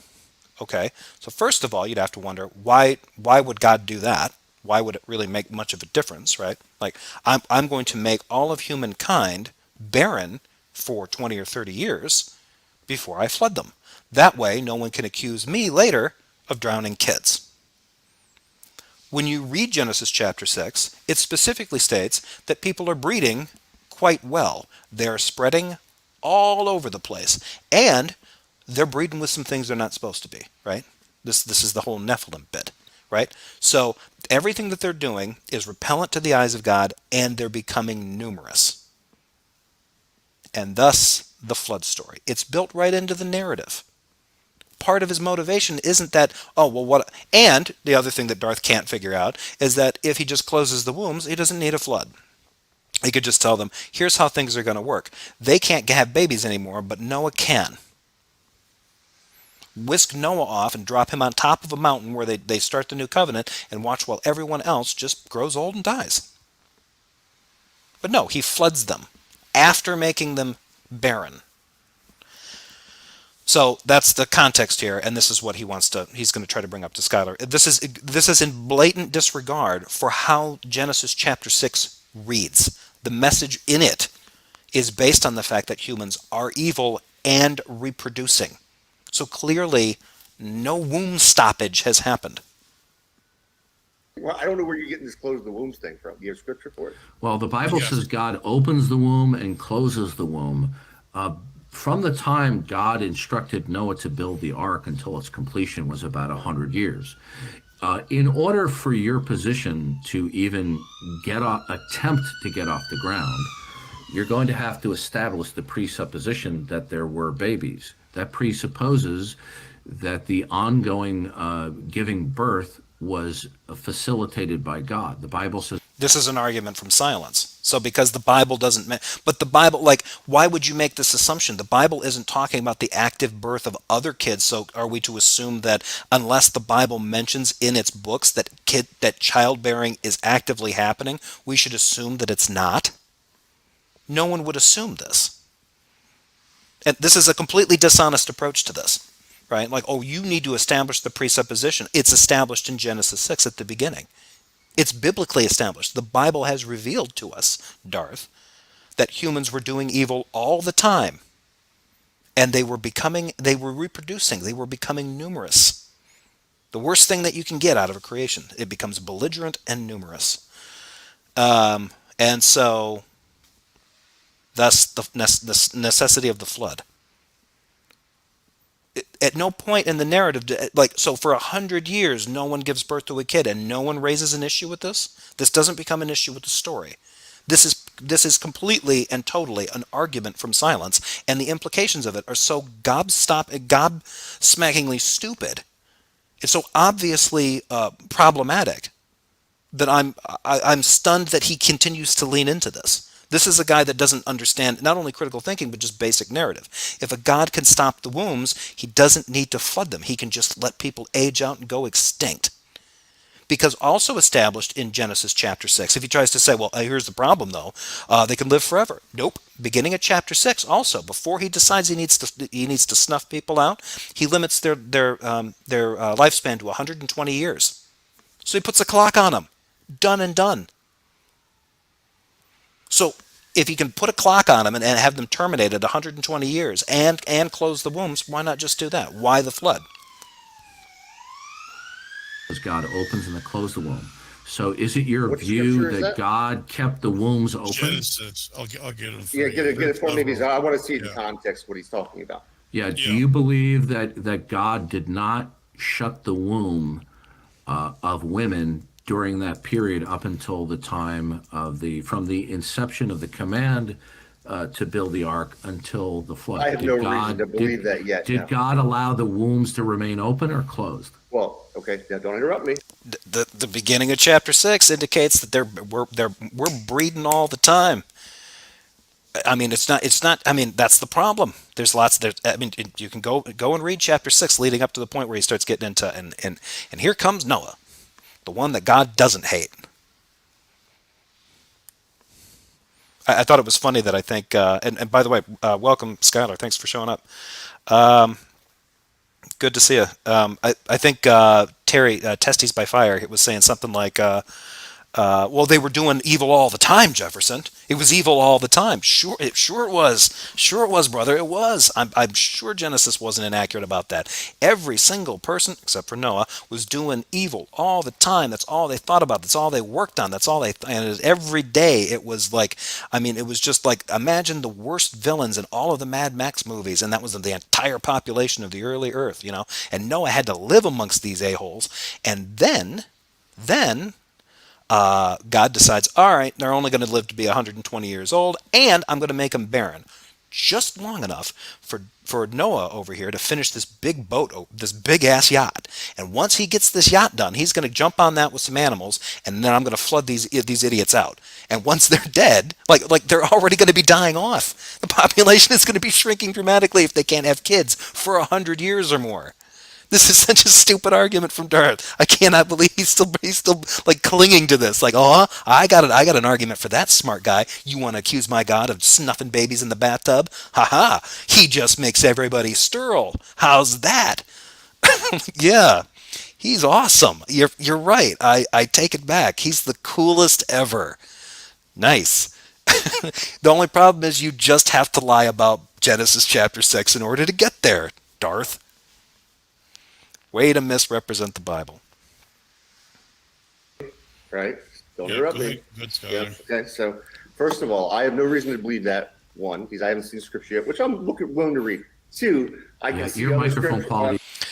Yeah, we all appreciate you willing to jump into these groups. And the thing is, like, well, it's only going to be a matter of time. If you keep having these encounters, Skylar, eventually Darth is just going to basically, if you're on often enough and he finds another outlet, then he won't do this anymore. But yeah, props to you, man, because I mean, I don't know. I mean, it's got to be a compliment in a way because he was willing to keep you on a lot longer. Like the last time I talked to him, he kept me on for 30 seconds, I think. You know, but he's desperate to talk to you. I think he missed you. I really do. Is not very good. You have to go back 3 sentences. Okay. It's So- garbled. I think it's your end. I think everybody else. No, can hear it's me. not my end because I can hear Praise, can you hear Praise me? perfectly fine. He sounds good on my end, Darth. So it might be on your end with yours. I mean, such an ego. You can't even admit your mic might not be working. I'm sorry, I can't. This is a little petty from Skylar, but I dig it. I still love that. Like, at this point, yeah, take the hits you can. Scary Terry, Testes by Fire. You misspelt nincompoop. If you're going to insult somebody in text, check your spelling, man. Jesus, Darth. Anyways, so I was on his blacklist. my Yeah, point is, I'm pretty once sure you were. again, By the way, Skylar, if you want a link, I can drop it in here for you if you're interested in coming on. Just give me a thumbs up or a thumbs down. But yeah, if all you want to do is view, that's fine too. But if you want to jump in here, I'll send you a link. that there's no reason for me. I haven't read the scripture. Jenny, he's going to find me. Praise I am going to give me scripture so I can look at it in context. Yeah. Right. Secondly, I can definitely see other scriptures, right, where he did target babies. 1 Samuel, Numbers 31. So there's no, if he did it in other scriptures where he targeted babies, I have no reason to believe why he wouldn't use that sort of moral judgment in drowning babies in Genesis. But I'm happy to see the scripture. What's the scripture, Darth? Genesis And, 25:23. Yeah. So All right. so Genesis so 25, so 23. you have a. I got about 10 so- minutes, by the way. So you object to God's plan by which He ends people's lives at different time periods. You object to that. Hold on a second. The Lord said to her two. What did he say there? God's plan by which He ends. About 10 minutes, by the Okay, way. I got So you object to God's plan by which He ends people's lives at different time periods. You object to that. Clearly, yeah. If the people in question are babies, yeah, because I think most Christians do hold to the notion that babies are innocent, at least up to a certain age. So, yeah. Okay. No, that's fine, Skylar. No, I get that. I just figured if you wanted to jump in, I'd send you a link. So, and if you do, I'll probably be on for a little bit longer because I want to try to get through more of this. But yeah, just let me know if you do want to come in. But yeah, lunch with the daughter definitely comes first. Hold on a second. So this is the common one that he keeps bringing up. A lot of people. Well, your problem is that you have an issue with God's redemptive plan for mankind. Well, okay. Speaking for myself, I have an issue with the notion that that it necessarily follows that if a God exists, it has a redemptive plan for mankind. That's just a lot of Christian baggage. Well, if there's a God, then it follows that humans are sinners and that we failed to live up to him, and then God had to redeem us and all this kind of stuff. Like, whoa, hang on there, Ben. Like, wait. Like I think it's funny how quickly that Darth will get, like, he'll check somebody if they try to like insert the God of the Bible or Christianity or bring up issues of the Bible when he's in his hypothetical mode. Now, I'm just talking about a God that exists. I'm talking about a creator God. I'm not talking about that God of the Bible yet, right? But then when you get up to this point, and maybe you just have to stupefy him a little bit. If you can hang with him as long as Skylar has here, then he'll get to this point where it's like, well, you just have a problem with God's redemptive plan for man. Like, does Darth not? I know he doesn't. Like, think about all the stuff that is assumed in that sentence, and then check that question. Like, are you saying you have a problem with God's redemptive plan for mankind? Clearly. I also have a problem with the thing that you're stipulating as a God, that it somehow follows that there's a redemptive plan for man. That assumes that man sinned, right? In some way they've fallen out of favor with God in such a way that God has to have a redemptive plan for him. Like, all this stuff is just assumed from your Bible stuff, right? If all Darth was trying to do was to get somebody like Skylar to I just want you to accept, like, God or not God. Skylar's already there. Skylar's already at the pantheist God, and now Darth can't close the sale. No, you need to accept that it's the Christian God, and he's not doing it. It's just not working. Lord said to her too. Oh, we're not even in the same chapter as the flood in this. No, it's the principle where it says he opens and he closes the womb. Well, the principle, like I said later on, shows you that he. Well, you've been dismissive of that because you want to talk about other instances where it's not in context. God would have ordered the killing of every living thing of the Amalekites or the Canaanites. I can deal with that. Do you object to God's plan of ending the life of human beings at any stage of development? Do you object to God's plan? I don't believe in the Christian God. There's nothing to object to. No, I said, do you object to the plan as it is depicted? Am I morally opposed to executing children? Yes. I can't. It's like me objecting to Voldemort and Harry Potter. It's not. I'm not really objecting to it. So did you evolve to think that way? I evolved. Yeah, of course. Okay. Now, don't you have is the way you think the product of millions of years of random mutation followed by natural I'm not selection? an evolution. Listen, I don't study science and evolution. It's not my field. But I will say this: Does evolution select for truth and reason? You're not going to interrupt me. You're to let me finish what I'm saying. No, you're talking about that you have a morality that conflicts with the God of the Bible, and you just admitted that your ethics are derived from evolution. Isn't that correct? Now Skylar's starting to lose it. I would have pulled my beard out, I think, at this point. I mean, he's been talking to this guy for over, I think 20 minutes now, total elapsed time. It's just, 30 minutes. I'm gonna get a chance to speak and respond. Are your ethics derived from evolution? We'll take part by part here, so let him speak, and then you can pounce on that. Go ahead. Yeah, you can't try to control Let's the see if narrative. he dodges again. And once again, I was trying to say something else. Now you asked me a question, then you called it dodge. Because now I want to actually go back to what I was saying. It's Don't been a be good dishonest. discussion, guys. Come on. I know, I'm trying, but Listen to Praise, like, Jesus, he's so desperate. Come on, guys, play nice. We're having a good show here. Don't ruin it for me. Oh my God. I know, Praise. You know, Praise. You see how much time is waited with the hecklers and the Yes, we do, Darth. Funny you should bring that up. Variegators veto praise. So, or the meta, or the appeal to the room owner, or demands for moderation, or criticisms about the moderation that have been provided or have not been provided. Yeah, a lot of time gets wasted on that. I mean, Darth spent an enormous amount of time before the 11-minute block that Tom cut out talking about Skylar, talking about his behavior, talking about he won't answer my question, or his mic is bad, or God knows what else. I don't understand the question that you're asking, and now you're not coming through clear. It's a lot of echo. Yes, I wonder what is causing the time suck that we're finding. okay, let's try all this extra. It's okay. It's embarrassing for him. Yeah. I love this. Phrase is actually okay. Can we maybe not stop? And before he even gets finished with pointing out this is the stuff that he wants to stop, Darth says it again. Darth is doing it again. This is just embarrassing for him. Okay, so Maybe you originally asked me, is it okay? Well, do I have a problem with God executing babies, right? And if you're asking, would I have a problem? Yes, absolutely, right? Because babies are innocent. And the way that he does it is violent. It's not like he's just taking the life. Taking the life is one thing. God, you can say God has the right to take lives, but he does it in violent ways, and he makes human beings do stuff in violent ways to other people. So if you're going to say that he loves them, if he loves babies, and we use the definition from Corinthians of love is kind, love is gentle, Love does not boast. I can't give you the exact quote, but we can look it up if we need to, right? And we use that definition and we apply it to babies. He doesn't follow it. He actually harms them in violent ways when he could do otherwise. Okay. Now, do you have an answer to that? Now, do you have an answer to why he does things violently instead of peacefully to babies? You're making a category error here. Category. It's because a question. human question? beings, I am answering your question. When it comes to 1 Corinthians 13, this is talking about the exemplars of love as it is expressed in terms of human conduct. You've made a category error because human beings are not God. I'm Right. So this is the common escape hatch, right? Well, humans aren't God. Okay. So when is it okay for humans to just, exterminate another group of people? Well, when God says so. Okay. How do we know that God told them to?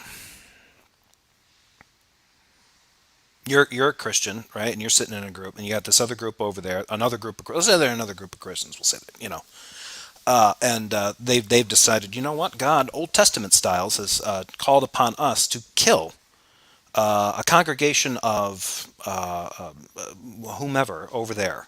We have to get rid of this group of people per God's command. We will drive them out, right? And then by drive them out, you mean, pull your thumb across your throat, and they're like, every last man, woman, and child, sure thing. It's what Jesus wants. Do you believe him? Or do you think that they're all, maybe there's something in the water from the well that they're drinking from? Like, what, like, would you believe that, right? This is the common thing that these guys will do. Well, there's a category. Yeah, there is a big category difference here. Okay, let's say that God is always justified in killing absolutely everybody. Cool. So God is justified in killing all the babies, right? Okay, if Darth's approach now is to say, well, what you're doing here is doing a category error. It's not our place to kill image bearers of God or whatever, or take the lives of innocent babies. But when God does that, it's all part of his plan. Neat. What does that have to do with him making women barren for 100 years while Noah finishes building a boat?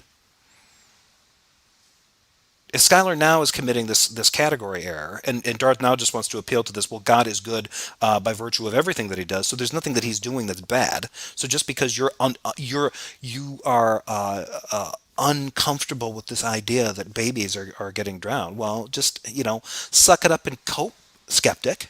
That's what Jesus does, right? Jesus, God, Yahweh, Hashem, he lays into people good, and he punishes people so hard even their kids feel it. Right? And hey, it's just good by definition. So, well, that sounds a little bit like you're getting into that, whatever God does is good by definition, and sounds like his morality is starting to get a little bit more subjective, right? Killing isn't just wrong. Killing isn't wrong because it's subjectively wrong. Killing is wrong when you do it. Killing is good when God does it. God can't do anything bad. I'm answering you by asking you a colloquial They're more loving question. than God to babies. Have you ever heard somebody say in response to somebody else, who died and made you God? Okay, have you ever heard that expression? I have, and the reason now I'm going to respond. Okay, now the reason why. The best answer to that, who died and made you God? A bunch of innocent babies, as it turns out. Why do you guys just have one stupid listen, question? you know what? I want to have an adult interaction, but you need to stop with this. Look, he needs to stop with this belligerent. Okay. Let's have. All I did was ask him a yes or no question. I think this is funny, like, because Praise has said to Skylar a couple of times, hey, let him ask his question, then and then you can answer. And then when he starts answering, he gets interrupted, and Praise does nothing, right? And then there's like, let's do this, let's do that. This is the impotent manager, right? Like, everybody's to blame. Like, there's clearly one person here who's high maintenance, out of control, flailing around like a demon who's been set on fire, right? That needs to have their shit checked, right?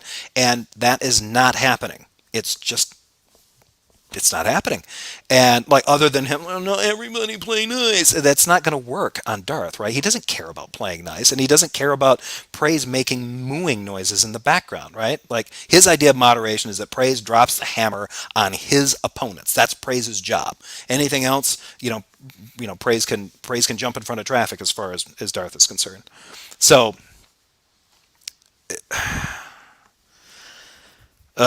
Praise. And also, not much of a spoiler, Praise and Darth are kind of on the outs again, from what I understand. Although that was maybe 24 hours ago, so who knows? They probably have made up and since fallen out again in that time. It's anybody's guess.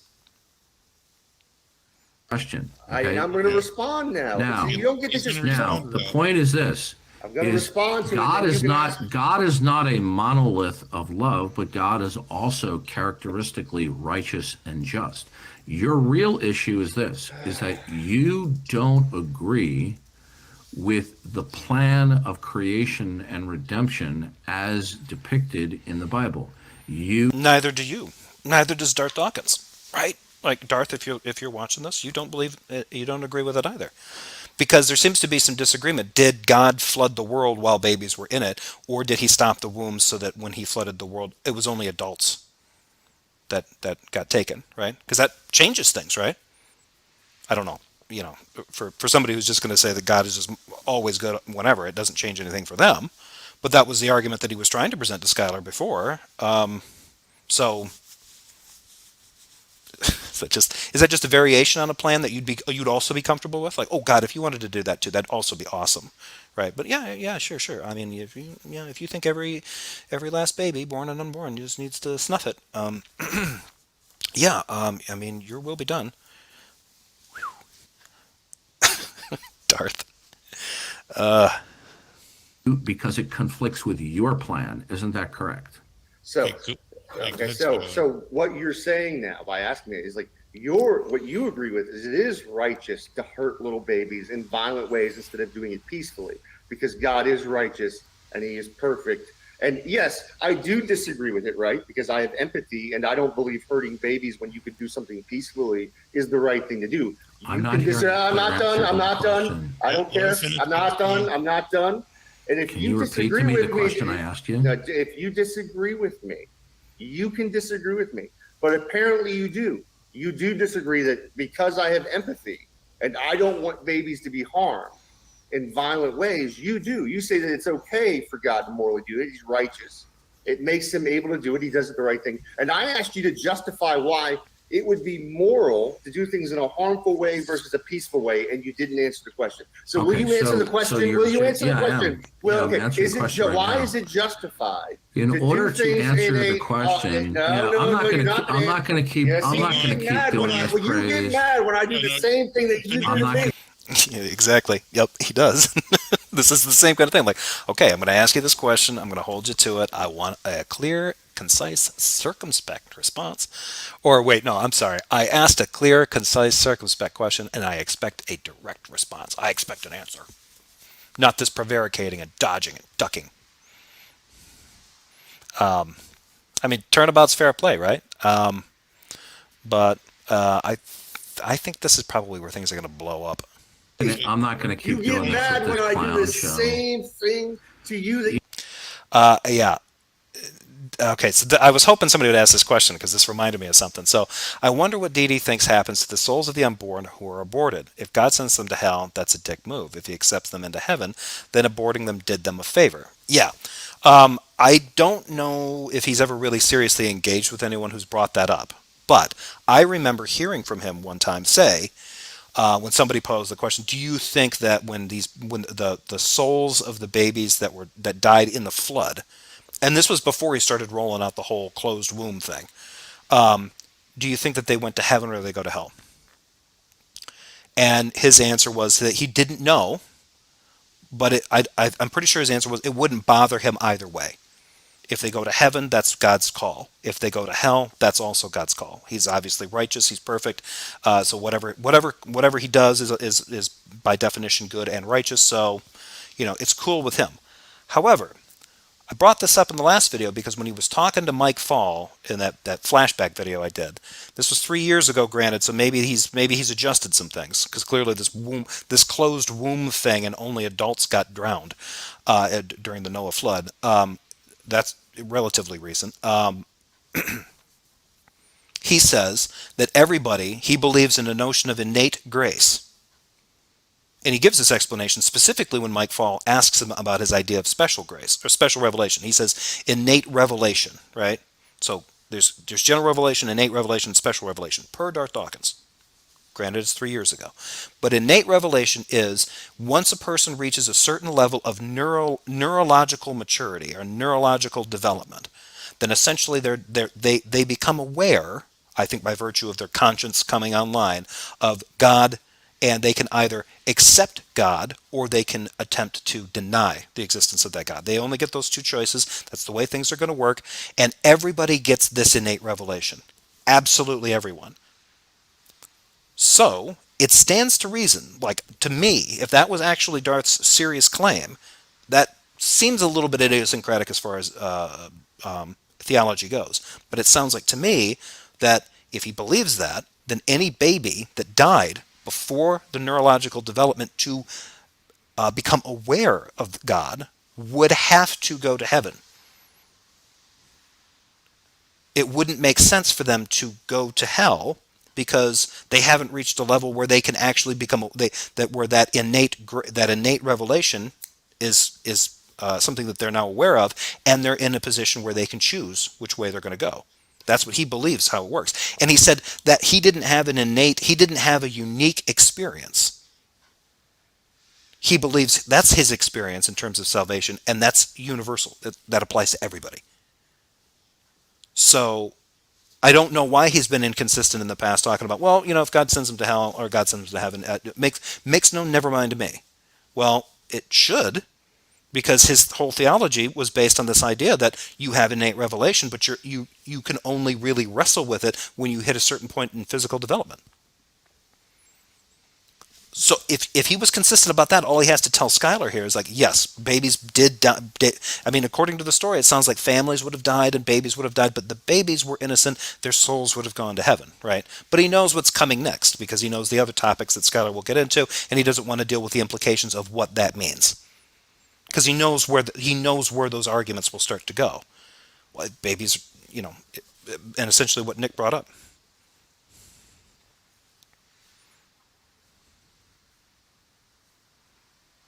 Let me see here, because I think there was another comment in here. If innate revelation comes with maturation, then I guess not all know God, like Dede will otherwise claim. Right. He believes that it's just everybody has the same innate revelation, right? Now, that's another good claim. You could bring up, what about somebody who has some kind of arrested development or some kind of mental handicap where they don't reach that level? Does that make their soul immune to condemnation by God? So if you've got a person that's incapable of making those kinds of wrestling with that and making the decision, I accept that a God exists or I deny that a God exists. But clearly the innate revelation is that, nope, God exists. Now you need to make the decision to accept that reality or walk around denying that reality. That's the choice that you're granted in Darth's theology. But he can't follow the implications. Like most of the stuff that he puts out there, he can't follow the implications through. He can't troubleshoot.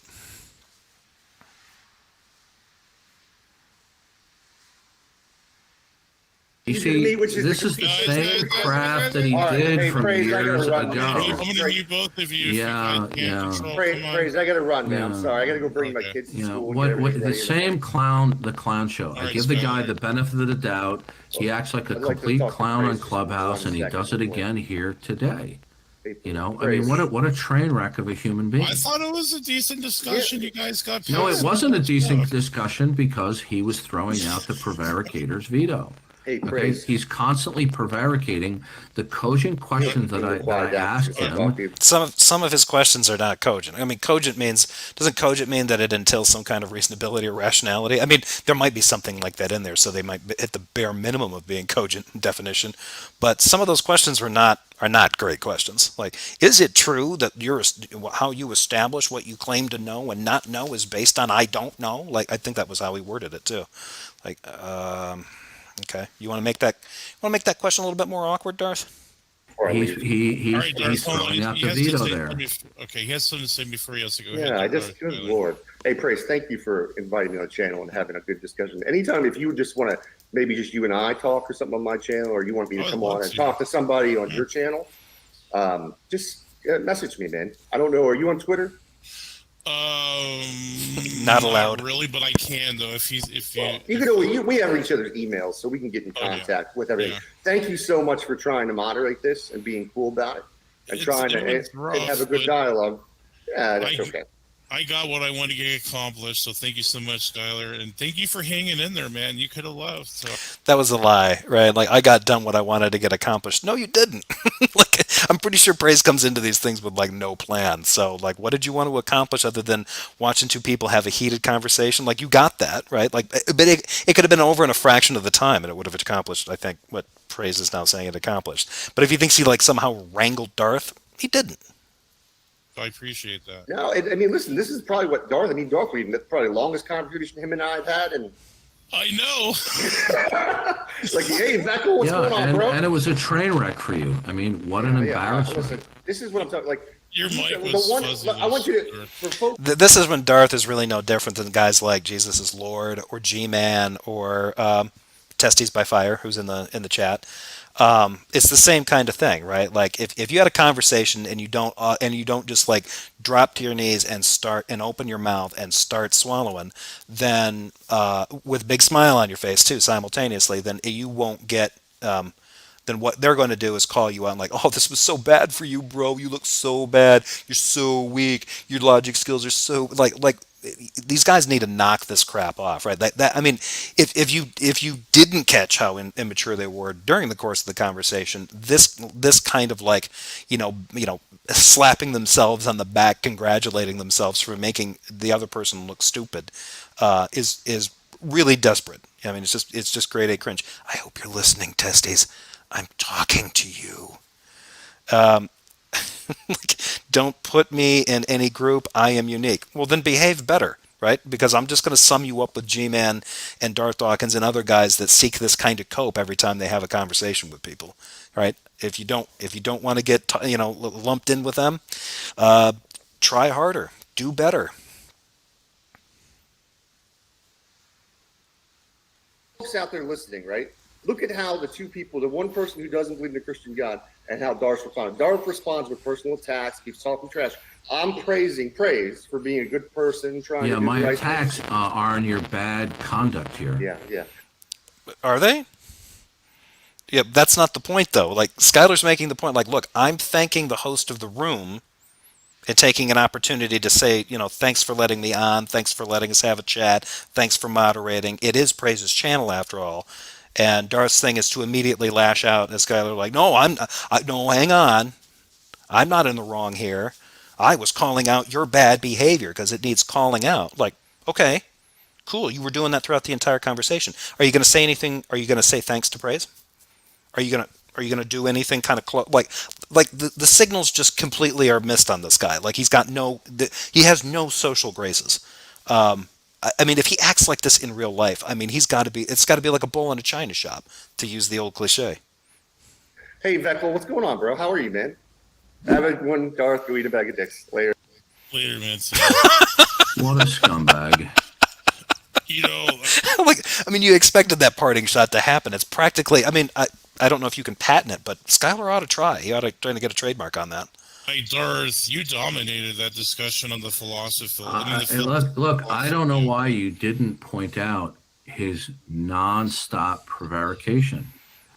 He barely had an opportunity to talk long enough for that to reach the level of prevarication. But now, all of a sudden, Praise is going to catch some of Darth's fire because he wasn't heavy-handed enough. The guy is intellectually inept. All he has is his little script that he goes on. He can't think outside of his script. How many times did I make clear question to him that he absolutely refused to answer while pretending he was answering? Yeah, I thought your arguments for the Bible too were pretty darn good, man. Like now it was crystal clear that this prevaricating scumbag was bent on obfuscating and lying his way out and doing the heckler's veto. And the heckler's veto is just simply blah, blah, blah, blah, blah, blah, blah, blah. I understand that there's... I'm going to put this out there now for anybody that's watching and anybody catches this later. If you have an opportunity, if you're not blocked from him already and you do spend time on Clubhouse, if you get an opportunity to talk to him, when he asks you a question, respond with literally blah, blah, blah, blah, blah, blah, blah, blah, blah, blah. Don't waste real words on him. Just give him what he wants, what he clearly craves. The heckler's veto. Give him that. I think it would be hilarious if it caught on for at least just a little while. Of course, anybody that does that even once is going to especially if they're new, is going to immediately hit the blacklist, troll for life chart that he keeps. But it is what it is. I'm going to speed this up a little bit because I have a feeling that the rest of this is just loads and loads of rich creamery copium. Here we go. There's going to be over talking. But this guy has conducted himself in the same adolescent way, even going back many years on Google Plus, and it's the same. Yeah.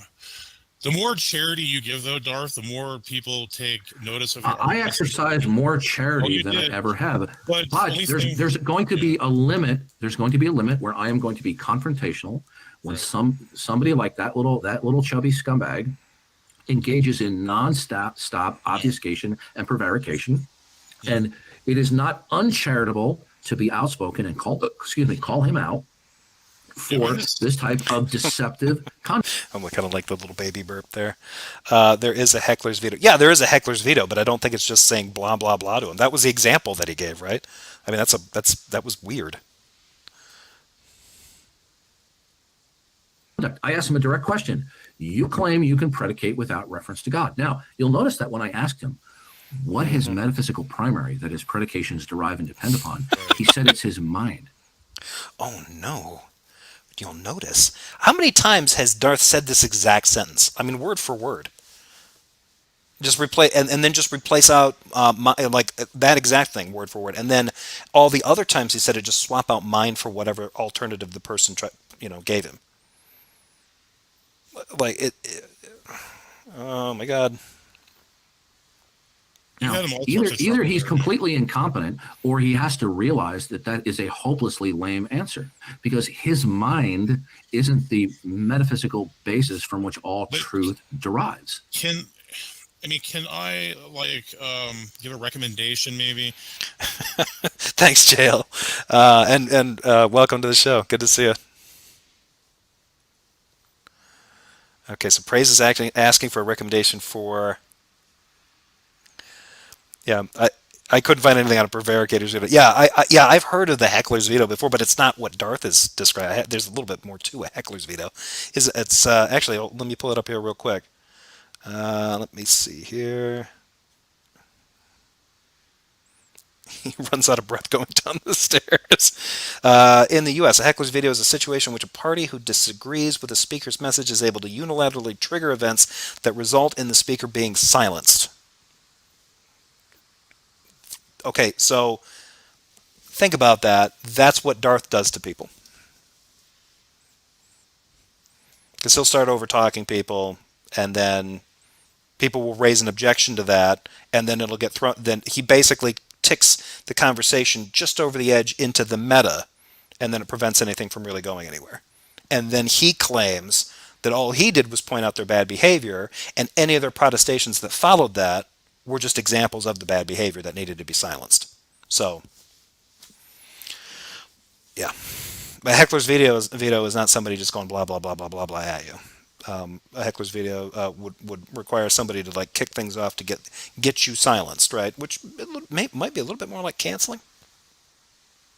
If you slap the name, I'm just saying you can. I'm sure that's what you do and that's how you respond. But less name calling would have actually. Do you object to me calling him a scumbag? Well, yes, I'm saying maybe they. Okay, then explain to me this: why do you depict people, which is your prerogative, but you depict people in some really scatological terms, which I don't. I'm calling him a scumbag because of this nonstop prevarication. Right. Yeah, see, here's the thing. Okay, so Praise has referred to me as a human colostomy bag, but Darth is like, well, you've gotten scatological in your descriptions of other people, but I'm just calling this guy a scumbag, and I'm justified in doing it. Why? You don't think it lacks charity to call somebody a scumbag when you could just point out that their arguments are bad? Right? This is the clear. I mean, again, like if Darth is all about the rationality and the reasonableness, he would stop committing this basic fallacy of having to attack the person rather than going after the ideas or the arguments that they're attempting to make, or just the claims that they're throwing out there. But he doesn't. Now he's on here essentially saying that when praise insults people because he goes low and gets scatological with it, that's just an example of like, praise, you got some growing up to do. But captive maturity, Darth Dawkins knows that when I call somebody a scumbag, it's endorsed and sealed by the hand of God himself. Right? That seems to be what Darth's claim is here. Cool. Not just totally full of yourself. Okay. Sure. And verbal disruptionism. No, He you're does right. it as a tactic to dodge the question.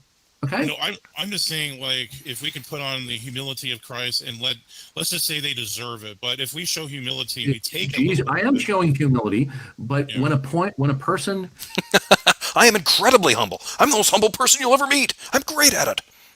is abusive in a conversation to the Yeah. point where they're just outright being deceptive. Look, did I But you have claimed. I can't believe I'm repeating this. Well, yeah, I can because I ramble. This is the same claim that you made. There's no reason for you to enter into a conversation with a person that you've labeled as being congenitally, intrinsically deceitful.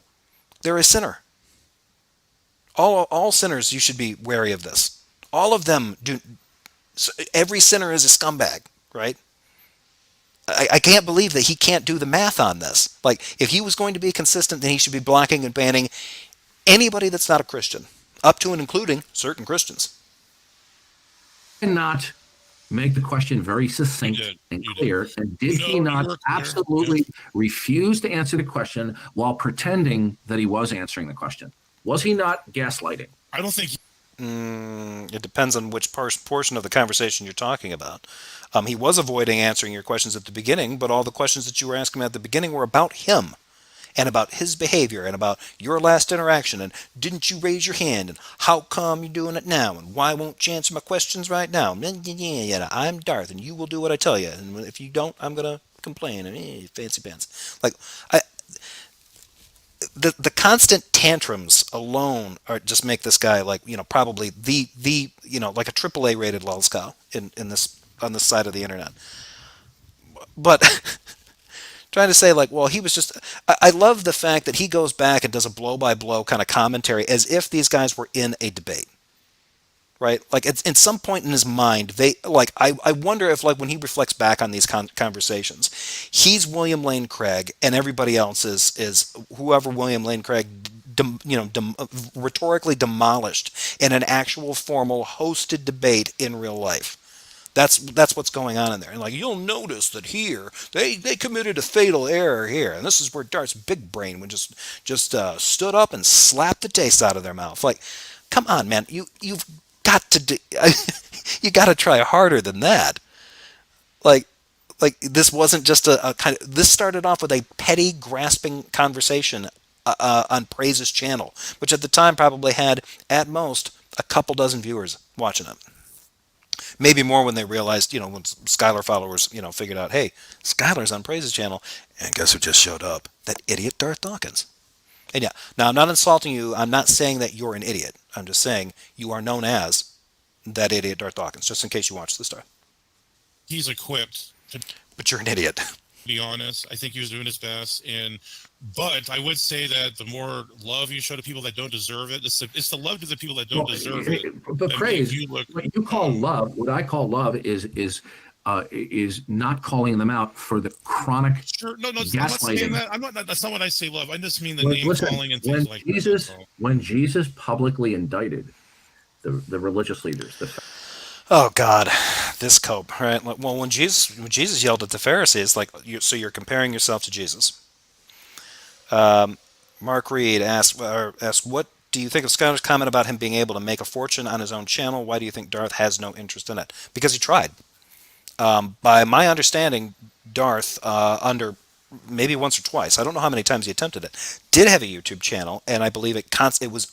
I think he did this twice. It would get struck down because when he would do, and I don't know exactly how he set up. You'd have to ask somebody who was back in the day. In fact, actually, Nick Saudi, who was in here, I think remembers the days when the very brief period in time when Darth attempted to have his own YouTube channel. I believe it got pulled. And I don't know if Darth set it up as one where he would just like start ranting about political issues, or if he made it like an open discussion kind of call-in thing. I'm not sure how he arranged it, but my understanding is that he would get to going on, the LGBT community, but he couldn't be bothered to call them that. He had to, call them something, intentionally, inflammatory and insulting and offensive, and then was just astounded that the YouTube terms of service could not abide his channel and his content. It was, yeah. So, yeah, I think he could, but he doesn't have any self-control.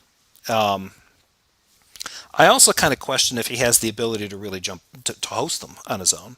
I think he did it back then, but he's usually,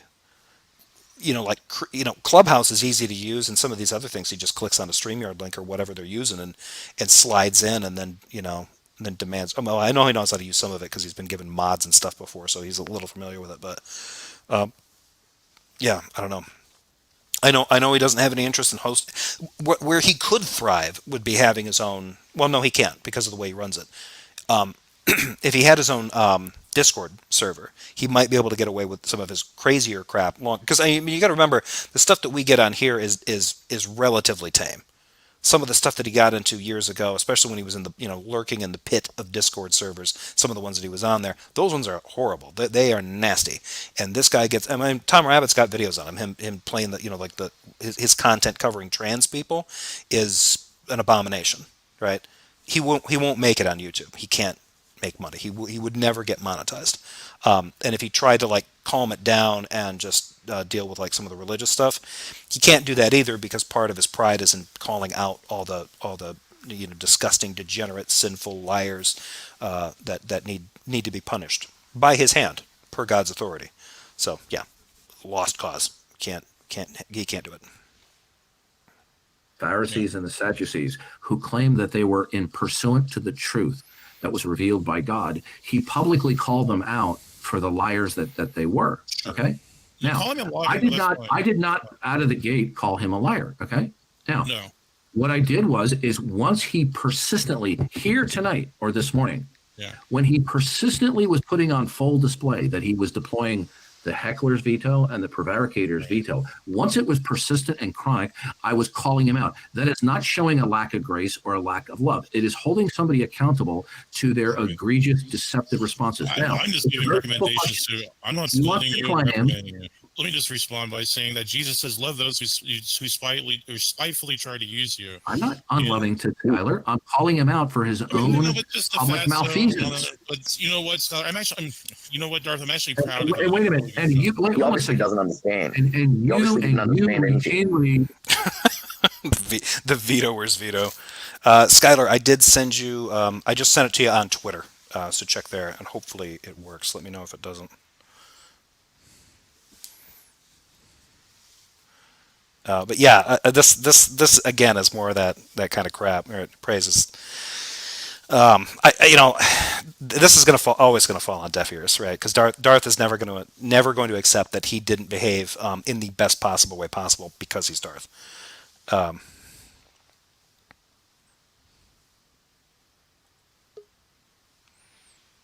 just heard something pop.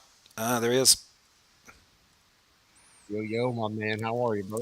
Hey, how's it going? Good to see you. Thanks for jumping on. No worries, but me and my daughter, when we had lunch, I remember we were jumping in the pool. The pool was just cold. It's cold. One thing, I was like, "All right, we gotta get out of here." It's kind of weird that you guys can experience it. Well, I mean, it's cold by your standard, right? It's not like a polar bear club cold. Oh no, right? it's beautiful down here. I mean, it's like in the '80s, like the early '80s, basically down here. No, yeah, you can wear. I'm wearing shorts today and everything. It's just I'm in North Florida, so it's like the water's a little cooler. Yeah, yeah. I know Nothing that. compared up north, what you guys have to deal with. So, yeah, yeah. Up here, I mean, the water's cold in the middle of August. yeah. So anything you want to kind of say, kind of like in summary of this, because I'm just about through with it. But yeah, what were your No, thoughts that's on this? perfect. I would just say that. Oh man, there's a lot. First, I don't really like talking to that guy at all. I don't think anybody does. No, and I think that it shows how desperate he is right now. That nobody. I just don't understand. Like, he's such a narcissist about himself that it literally hurts his own good. What he's trying to accomplish. He's obviously like a lonely person who has no type of real friends. Right? You have people around him that fear him, and I don't. Frankly, I give credit to praise for a little bit the beginning, trying to defend me a little bit, which I don't. I almost feel bad. Like, don't even try with Darth. Like, it's just you're gonna get hurt doing it. I'd rather you not even try to defend me. But at the same time, it's like Darth's just so dishonest. What it is these Christians are so desperate for views on their channel that they'll let Darth abuse him. Yeah, And they'll let Darth like do whatever they want, whether it's their Discord or their Clubhouse or their YouTube channel. And they're like, well, he's the only one that can take on atheists. It's like, guys, like, if you get better at apologetics, just get better at it. You want to sit there and you want to argue, listen to the arguments, try to overcome them, right? Yep. And stop pulling this crap. Because if you just argue precept all the time, it's so boring and so unsatisfying. It's just a claim they have. All they're literally. This is why I don't even like to engage it, because it's just like they're just saying that there is a God is a necessary precondition for knowledge, and he has to exist and eternal, and he's going to be an ultimate truth teller in order for you to have any knowledge. And then they're like, well, it's either that or nothing, and that's not even a true dichotomy. That's why I said I don't know, because honestly, there could be some kind of thing, some metaphysical thing, but why would I jump to believing that? Like some metaphysical right away creator of the universe that gives knowledge. So yeah. I think it's just how you handle these people. You gotta be straightforward. Don't listen to them. Show them no respect. Do the opposite of what they want. Like when he wanted to come and talk to me, I was just like, no, I'll talk to praise. And look how desperate he got. This is what Michael, the Canadian atheist, does. Like, he's done it because he was on here before, and he just like stopped talking to him in the middle of the stream. He's just like, and it was weird because afterward they would comment on him. He's like, oh yeah, he just threw a fit, and then he pretended that his mic didn't work. When I talked to him, like, Michael did not pretend his mic didn't work. He told Praise, like, I'm not talking to that guy as long as he's on here, and he just muted his mic and just sat there and just waited, and. And and they just and to this day, Darth is kind of, well, I don't know. I think he's probably calmed down about it, but he was a little thirsty to have a confrontation with Michael again, and Michael's like, I don't want to talk to you. You're an idiot. So if I had the amount of apologists lining up to argue with me that Darth does, I'd have the most successful channel on the internet right now. Yeah. Like, it's that simple. If I could get guests into my room, like people line up to talk to him for some reason. But he's so dumb. He doesn't realize it. I told him before. That wasn't even the first time I told him that. I told him years ago. I was like, Darth, I'll tell you a weird thing that happened one time. So him and I were it had to be on YouTube, Google Hangouts or something is what I'm thinking. Okay. Google, back in the day. Yeah. And I was in some room with him. We were arguing. The other Christian that was in the room left, and then he just stopped arguing. And he's like, oh, let's just take a break. Maybe we could just talk normally for a moment. And we both talked about Apple or something. I brought up something about Apple, and he's like, oh, I love Apple. He's like, oh, this is maybe something we could go back, something positive we can talk about. And, I've let people know now. I used to work for Apple, basically. Yeah. And, I don't work there any longer, but this man tried to lecture me about Apple products as if he knew more than I did when I was a store trainer for Apple, right? And I didn't, at the time, I couldn't say anything because I'm like, I could not tell. I can't fucking put this guy in his place and tell him, hey, man, I fucking train employees how to use these products. Like, I know these products. It's my job to work with businesses and to work with employees and training and all this kind of stuff. So, he's like, and then now this was the great part, right? We're just talking about Apple for a second. As soon as another Christian joined the room, just start back up. He went instantly be the condescending and rude and mean because it's not just an act. It is his own narcissism, right? I used to think it was all fake. I don't any longer. I think this is who he is. He's just an angry, mad individual. He has no love of Jesus in his heart whatsoever. It just doesn't even. I don't even know why you would call yourself a Christian. He's just a generic theist, in my opinion, who just argues pre-stuff all day. But anyway, Oh yeah, yeah. He definitely off seems topic. But I wanted to ask you something because I think we had a long conversation about Roadhouse last time, didn't we? we started to get it. Yeah, the last time yeah, when you were on here, it was me pretty much. I derailed the conversation because we started talking about movies and it just went in a million different directions. And I don't want to do that now, but I do want to tell you. Did you see that they're doing a remake of Roadhouse? I've heard about it. I haven't seen anything on it. I'm deeply disappointed. Oh yeah, it's not going to be. You can't make a movie more implausible than Roadhouse, except maybe Olympus Has Fallen, which also makes me laugh in the exact same way. Apologies to anybody. Apologies to you, Skylar, and anyone in the channel that likes it. Maybe like straight up, unironically likes it. I loved it. I saw Olympus Has Fallen in the theater, and embarrassed my brother and sister-in-law who I saw it with because I was laughing so hard, and old people were glaring at me like I was laughing like. Robert Mitchum in Cape Fear. Just, this is great. I love it. Sometimes it's just like these popcorn movies are great, man. I just, Yeah, they're gonna, but it's like I think Jake Gyllenhaal is gonna play the main character now. What? I think they're replacing the main bad guy. Who's that really famous boxer? The Irish, not boxer, MMA fighter. He's Irish. He's Conor McGregor. Yeah, I think Conor McGregor is gonna be the main bad guy. But I don't know. I don't know. It's not going to be nearly as good. But anyways, let's go back to it because me and you could talk about Roadhouse all day, and I don't want to. Yeah, you derail this stream. You made a mistake. I'm slamming on the brakes right now because you're like, oh, let's get Swayze crazy now. Have you ever heard about the Bill Murray story about this? Because he knows Bill. He knows. The person, the blonde-haired woman that plays Patrick Swayze's lover in the movie? Yes, you told me about this. Yes. Okay, I think you were the one that told me about this. Yeah. Yeah, him prank calling her. Yeah, he knows her husband, and he prank calls him, I think, like one day a year. Tends to be, I think, Patrick Swayze from Roadhouse who makes some kind of sexual comment to him about, like, I banged your wife in Roadhouse. I banged your wife in Roadhouse. It's something crazy Bill Murray does. But it was if anybody wants to see, just go to YouTube and type Bill Murray Roadhouse quote or something, and you can hear the quote about what's going on. But yeah, back to talking about the video praise. Praise is a child. yes, in a lot of ways. But he's one of the people I feel empathy for here. Right? There are certain people that I kind of feel for, like him, CJ. Like people who I think if you reach down deep inside, they probably have a decent heart inside of them, but they're just so lonely and they probably don't have a lot of friends in the real world besides off of here. Oh, and they get kind of mixed up, I think, in just like the peer pressure of it, because you see that with Praise. I don't know if CJ is the same way, but with Praise, it's like he's very impressionable. Even his theology changes when he was. I've talked about this on the videos I've done, where like when he was still buddying around with Smokey Saint, all of a sudden he was using similar terminology. Like he just, he's that, he's the girl that changes for the boyfriend, Is he gone now? Smokey saying, is that like a no change? Is that I'm not subscribed or anything. To me, it's weird. I didn't keep. I mean, I kept up with it a little bit, but like when it finally came out that like he slunk off. He like took a road trip with this guy Kenny Rhodes.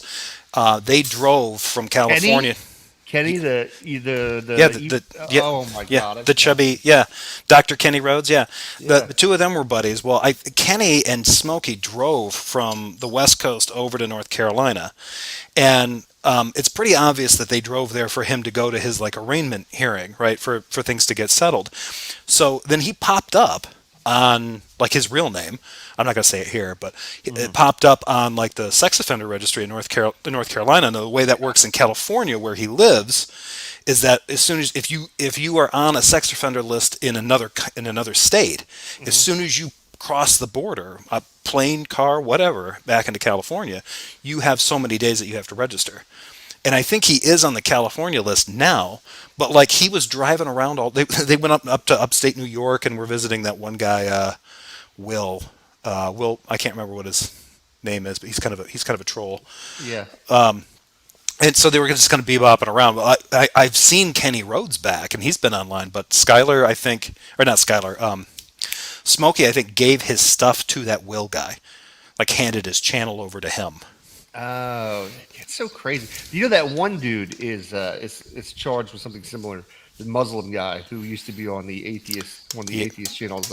Khalil, yeah, what's his Khalil Allah is what I think Yeah. what his name was, and then he was empathetic atheist. I think was his original username. Yes. Well, he tried to take down the so I found out about that, and I I wrote something in the he was doing a live show, and I put it in the comments of the video, and I swear to God, there's this guy that I've known forever since Google Plus. I forgot what his name used to be, but he's a Catholic dude, right? Okay. And he's somehow randomly ended up in my videos, not because he says crazy stuff, but he just happens to always be like with people with things. And he saw the comment from me and he read it out loud. And it said something like somebody in this room had an inappropriate relationship with their stepdaughter. Oh yeah. I heard about this. Yeah. And I put it up on my channel. He blocked me immediately. He said he was going to sue me for defamation. Yep. Obviously, that sentence, someone had an inappropriate relationship with their stepdaughter, doesn't really say anything. I mean, that inappropriate can mean a lot of things, a relationship. And I wasn't using his real name or anything like that. But anyways, I put a video up and I put a picture of his arrest picture on the video, and he tried to hit it for copyright. So his arrest picture is copyrighted by well, because I took the audio from his video and it would fall into fair use. It didn't take it down. No, I mean, YouTube didn't take it down or anything. Ironically enough, I had other stuff that was copyright on there. I played that I don't know if you remember the American Beauty video that I made and edited for Yes. Who was that for? That was for, what is that guy's name? Eric Hernandez. Is it Eric Hernandez? The guy Eric? I know, yeah, Eric. Eric Hernandez. Yeah, he was the one that got he triggered Aaron Ra really bad. Well, he got me pretty good. Let me tell you, man. I fucked up because I did a debate with him when I was really sick, like nauseous. I didn't want to cancel on James because I'd canceled before on him for the show. And then I just smoked a lot of weed that night to try to make up for it at the time when I was smoking. Holy shit. So I was so stoned, so sick. And then I let him get to me when he interrupted me during my opening speech because he was like, this isn't an opening. And I'm like, motherfucker, like, I didn't tell you how to open your speech, yeah? And then downhill from there. Yeah, it went downhill because I was pissed. I was stoned and I didn't feel good. And I didn't do a terror. I mean, it wasn't like I got destroyed or anything. But he did better than he should have during that debate because I let my frustration and anger get the best of me.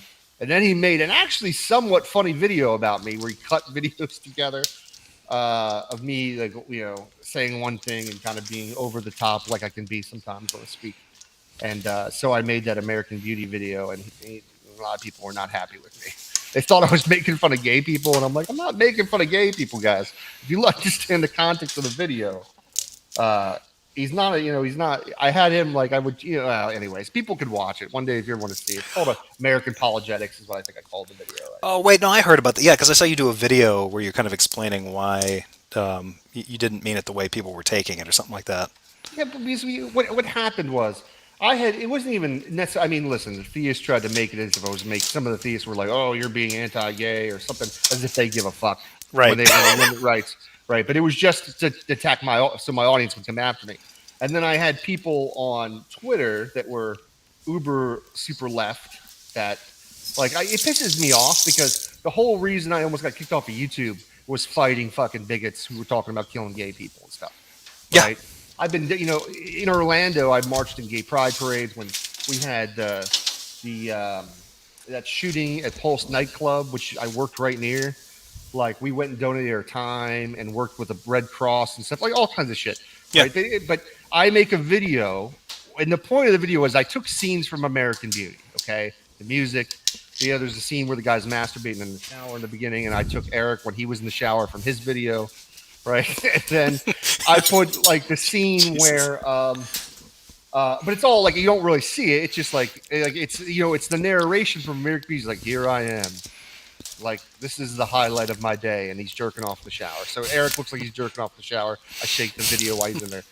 And then Then like it goes to the classic scenes, right? And the first scene is like where he's sitting in bed. Remember the girl with the roses falling from the Yeah. ceiling, right? Well, I replaced the face of it with Cameron Bertuzzi, like. But there's a video playing, and if you pay attention, it's talking about making money. Like if you subscribe to my channel and you become a member, you can do this. So like what he's fantasizing about is having the money and the popularity to make money off a channel like Cameron Bertuzzi does, right? And then This clearly did not get taken that way. no, I had to go through and break this down because they were just like, "Oh, that's just a gay joke." I'm like, "You fucking like it's not even gay. It's a woman with Cameron Bertuzzi's head on it, right? It's not a man." Anyways, so then it goes to the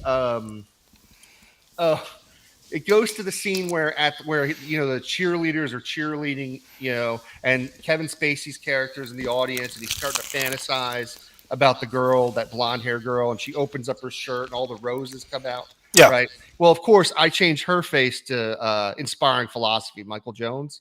Right. And so what I do is like when she pulls the shirt open, like a brain comes out of it that's like rotating and there's roses. So it's like he's fantasizing about having his intelligence. This is highly offensive to me, Skylar. I am triggered right now. So I think there was like one more scene, but I don't know. I think the masturbating was it. I think now that you've described it scene by scene, I'm getting canceled next. Okay. And the point of the matter, because so the video that he made about me must have taken him like 8 hours to edit. There's no I do video editing. I know how long video editing takes. He's not a professional video editor. The time that it took him a lot of times, and that was the point of the first video. Like, because I'm showing the clips from the clips that he placed himself in his video about me, right? So first he's just sitting there wasting time, and I'm like, and he's in the shower, and then it's like, hey, here I am. This is the highlight of my day, and it's wasting time on me, Skylar Fiction, making videos instead of actually doing the ministry that his job does. So I had deeper meaning to all these things, but of course I had people like, well, I shouldn't say that. I'll just say that. I love Godless Engineer, but his wife and I are not. We don't get along a lot, and it kind of costs some roughage between my relationship between them, unfortunately. But that's what, and then I had to take it. I'm like, it's one thing if I have theists that are always arguing against me, right? It's another thing if I have people that I consider friends on here, like that want to call me out publicly on Twitter or do something instead of just like messaging me and be like, hey, what did you mean by this? Is this what you're doing? Or like Josh, if he has feedback for me about something, like if I did something wrong on the show or said something wrong, he's going to come to me in private and be like, yo, I don't think you should do something like this. Or I think that was a little rough what you said. Maybe think about how what message people are going to get from this. So, and I didn't appreciate when friends did that to me, and the old Skylar got a little upset and kind of went a little crazy on Twitter. As one does. Sorry. I did that with the pagans too. You know how much trouble I got with Ocean? Ocean Kyoto, is that his name? Keltoy. Yeah, Ocean Keltoy. I've known him for years, dude. Since the Google Plus days. Always got along with him. Always had a good time. And like, he got pissed at me for something. I don't even remember. And I was like, dude, you believe in fucking Thor, bro. I was like, this is ridiculous. How are you going to criticize anybody? I used to think it was metaphorical. I thought it was like more allegorical. He believed these things. Like I was like, oh, you don't really believe in Thor. No, he believes there's a real Thor up there in heaven. And then all the pagan society just jumped on me. And of course, I wouldn't let that shit go. I was like, no, I have nothing to do with my life right now. Let me just attack everybody on Twitter and get into fights. And I had to delete that Twitter. This is not good for my health and my well-being. Yeah, if your Twitter interactions devolve to that point where that's the bulk of them, you might as well give it up. Yeah, exactly. Maya says Skylar insulted the whole pagan community. I did. Yeah. I went hardcore, and it was bad. It was not. Mistakes were made. Mistakes were made. So. Right. Well, I wasn't in the right. My mind wasn't in the right place at the time. I had some things I was struggling with personally. He was genuinely surprised every pagan on the internet jumped his shit. And they did. Oh my God! But you know what? You know what? Fuck these. I'm still gonna say it. Fuck these pagans and their crazy beliefs. Like you're not gonna tell me you believe in Thor, and I'm gonna take you seriously, right? You can't tell me that you believe Thor is a real god up in heaven, or Zeus, like they believe in Zeus too. They're in Right? Asgard, Skylar. They want you to say the word Asgard. You're just going to insult them again. I'm doing it, and I'm there. It's one on Twitter. So I can't. I just listen. And I'm a God believer, but like, come on, man. These are obvious mythology. I mean, if Zeus is real, we really should worry. I would have some worries. I mean, Yeah, he's temperamental and tricksy. I mean, I don't want to deal with that guy. You know, it's like- but you know what? Devices in the community. But if Odin, if Odin was around, I mean, that guy, I mean, he had himself hung on a tree for knowledge. I mean, it's kind of an interesting guy. So Yeah, yeah, it is really. Oh no, man! I think I love the mythology and stuff. I think it's really interesting.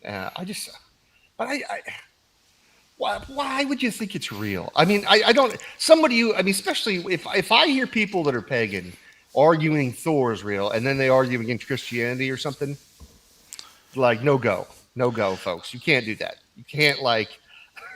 my only take is that as long as they don't get so triggered that they respond with violence every time a Thor movie comes out. That's it. As long as that doesn't happen, I'm cool. Like, look, I still want to be able to see Thor presented as the Marvel character on screen. They're like, well, how would you feel if they put Yahweh or Jesus on there? I'm like, I would be cool with it, but I'm a weirdo. Don't go there, right? I think these people are copping out when they have the entire pantheon. They have all these different pantheons of gods in there, but the one that they leave off, the two that they leave off, Yahweh and Jesus, those ones they do not touch. And of course, Allah, right? But basically, the Abrahamic God always gets a pass.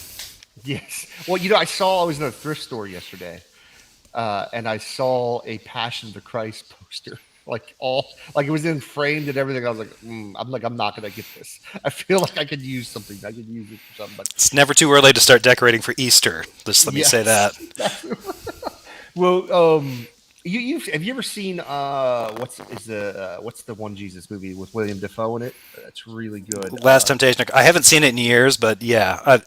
So good. Like people, that's one. If Christians want to watch up until the end, something that's probably a more realistic Jesus, that's the one you want to watch. It's a trippy movie too, because there's some stuff that the author put into that book that is really like kind of out there. Like the whole, like him kind of like saving himself. There's like a whole thing where he has like a fever dream in a hut. He's communing with the Essenes out in the desert, and that's when he kind of realizes his mission. And there's like a snake that appears. I remember that scene vividly, and it's like, did he save himself? Like what the? I'm like, as soon as I saw that scene, I'm like, all right, I want to read the book now, but I haven't gotten around to reading the novel. The best scene for me, there's a scene in there where it's the one where it talks about casting the first stone, because these guys are basically going to stone a prostitute to death, and this guy picks up a rock and he's about to throw it at her, and Jesus walks up and he's like, and he goes say Jezebel or something. He's like, Jezebel. He's like, don't you think God will strike you down? But it's in this tone where he's like, more like, dude, you better fear God if you throw that rock. And it's like, the first person to throw a rock, and I think he even hands the guy a rock. Well, like, throw the stone. He's like, don't you think he will strike you down with a rock? And the guy backs down out of fear. And it was such a power. It was like, the other scene I could think of that was really interesting was Jesus goes to talk to Mary Magdalene as a prostitute, and and he has to wait. He just sits there and waits in line. Like, and basically all it is a bed, and men just lined up to sit there and go into bed with her. And he sits and waits for his turn, and then he doesn't sleep with her in the movie, and he takes her aside and talks to her. And it's like a powerful scene to show you like the grittiness and the darkness of probably what was like in these cultures. It was a great movie. It's been a while since I've watched it too. Yeah, I need to. It's harder. I don't know who's got it. Actually, Criterion might have it on. I need to check it out. But I guess I'll probably got to wrap the video up here. Oh, no worries, yeah. Thanks for having me on, man. Yeah. Thanks for coming on. But yeah, I don't know how much more. There's more on this, but only about there's about 10 minutes I think left of it. I'll let you go and let you finish this up, man. I gotta spend some time with the kids. I just wanted to stop by, say hello, and get some time to spend with you. I'll try to come by more often. We'll hang out or something. All right. Yeah. We ought to set up we ought to set up one on just like chat movies, or hell, we could even do that offline and maybe that record it and put it on later. that might be fun. Oh, I would totally be down. All right. All Yeah. right, my brother. Have a good one, man. Peace Yeah. out. Have a great weekend. Thanks, Skylar. See ya. All right. Well, that was cool. That was good to see him. Good to catch up. So, yeah, apologies to anybody who does, like we actually kept that pretty disciplined. The last time we talked on my channel, we started talking about absolutely everything. So, all right. So I guess I did speed this up. So, and there's about 5 minutes left of it. So let's see how Tom has wrapped up his video. Let's see what happens here. I think it might just be more of Darth congratulating himself for how he's once again embarrassed Skylar, or embarrassed all skeptics and atheists collectively. So, but I think actually the one point that is kind of interesting that I thought I heard about this too. I think Jason Ezard actually gets on Darth's bad side here. He asks him a question, and the strange thing is that I think it's a fair one. So. You That's the retain point. if you dislike the fact that I momentarily called him fatso. No, I'm not even. Why I'm do not you representing- routinely attack people like Gavin in terms of his physical appearance and other people in your promo materials? Why are you doing that then? It's just caricatures. It's not meant as like a personal attack. It's not even. Of course, it's a personal attack. No, it's not a slander. It's not like You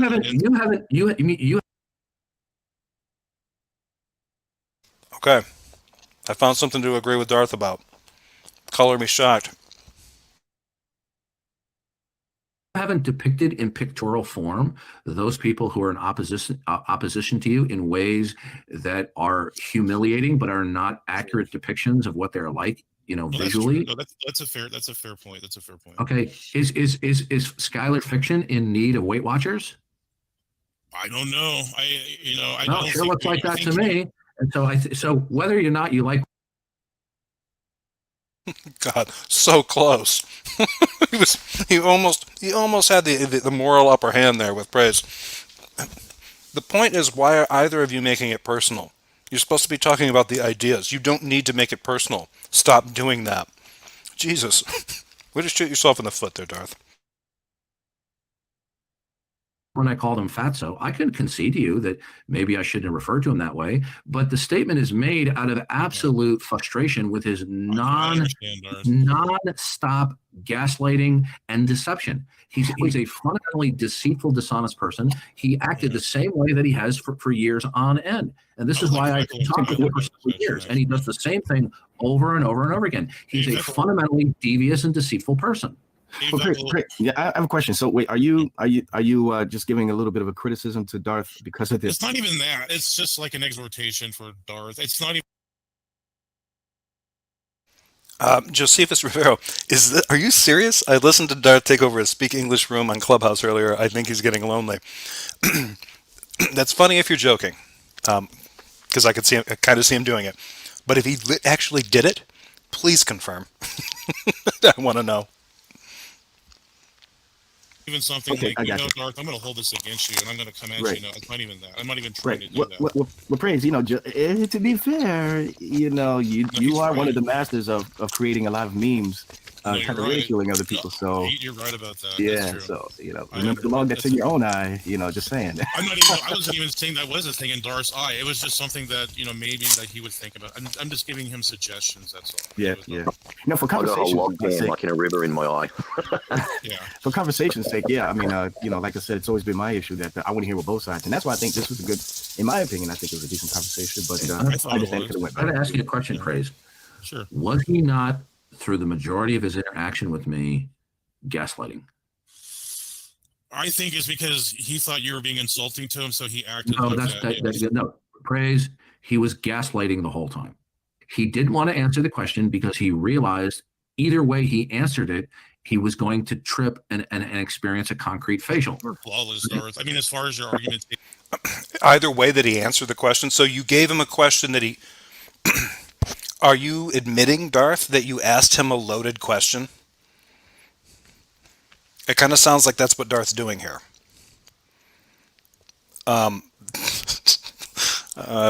Great job. Yeah, where did Skylar gaslight? Don't know. I didn't see it.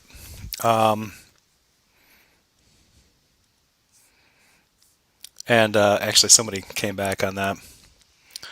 100% went into that room he was modded to. Oh my God! Just see his review. I'm totally serious. I think the room title was "Learn English and Have Fun." Very little learning or fun seemed to be going on. Oh my God! He's going to use his apologetics to scare people away from learning English as a second language. Holy shit! Somebody tell Tom Rabbit and everybody else, find those rooms, track him down, and find out what he's doing. Oh my God! I'm sorry. I don't know why I'm laughing so hard at this. Holy shit. That is pathetic. Oh, well, I wish I'd put money on my bet that he's going to end up back at Discord.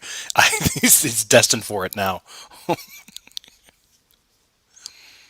It was Oh, is that what it is? Okay, yeah, because there's a little bit of difference. When Maya brought this up, like, oh, is it a speak English or else kind of thing?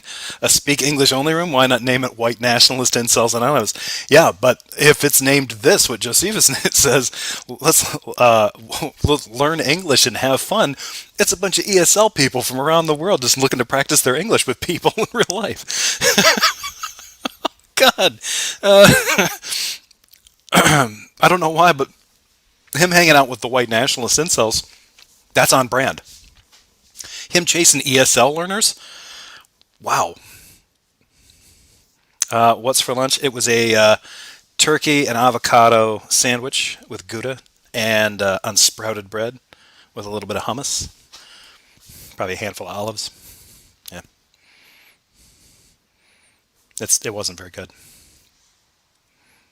flawless. So like that's without saying. Sometimes I think you're even more advanced than people, and that's the problem. Like, No, he's just a gaslighting dirtbag. Yeah, he didn't want to answer the question. If he understood it, he should have just answered it. Skylar's shown to me he's been a pretty nice dude to me sometimes. Like, I understand. I don't dispute that. Okay. But you see, Is it how many? I mean, how long an answer is it? A yes or a no, or is it just a short answer? Like, what sort of answer were you sort of expecting from him? Just a short, quick answer, or I wasn't expecting anything. I wasn't expecting. Yeah, I kind of thought that's interesting. Like, what's your expectations on him? Because you're laying into him pretty good here and saying that he's not answering or not answering right. What kinds of answers were you expecting from him? Yeah, hang on a second here, Jay. Let me see if I can. Let's see.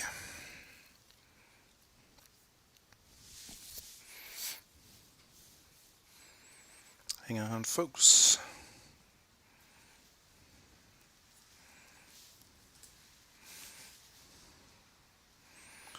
All right, Jay, if you're listening, check your Discord. I DM'd it there. Anything different anymore than if I drop a rock, I expect it to fall to the ground. And all of his past conduct of deploying the heckler's veto and the prevaricator's veto is something. Oh yeah, we all love Josh. Come we on, need that guys. silly man there, please.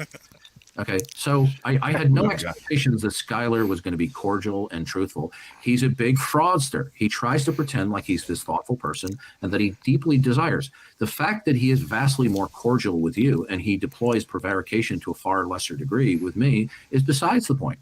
The point is the reason why he deploys these tactics with me is because I ask the kind of clear, penetrating questions that go to the issue that expose the bankruptcy of his position. Okay, now Jason's back on my my crap list. Oh, you wouldn't let him get away with it. Okay, maybe suck up less, Ezard. All right. Hello, Jay. How's it going? It's. Can you hear me? Okay. Yeah. You're coming through. Fine. So remember a while back, I told you that, just to kind of give context to this, I told you that I pissed Darth off because he was how do I put this? I told him that his form of precept is basically gaslighting. Okay. His response to that praise was, I would like to point out that anybody who says someone is gaslighting is gaslighting.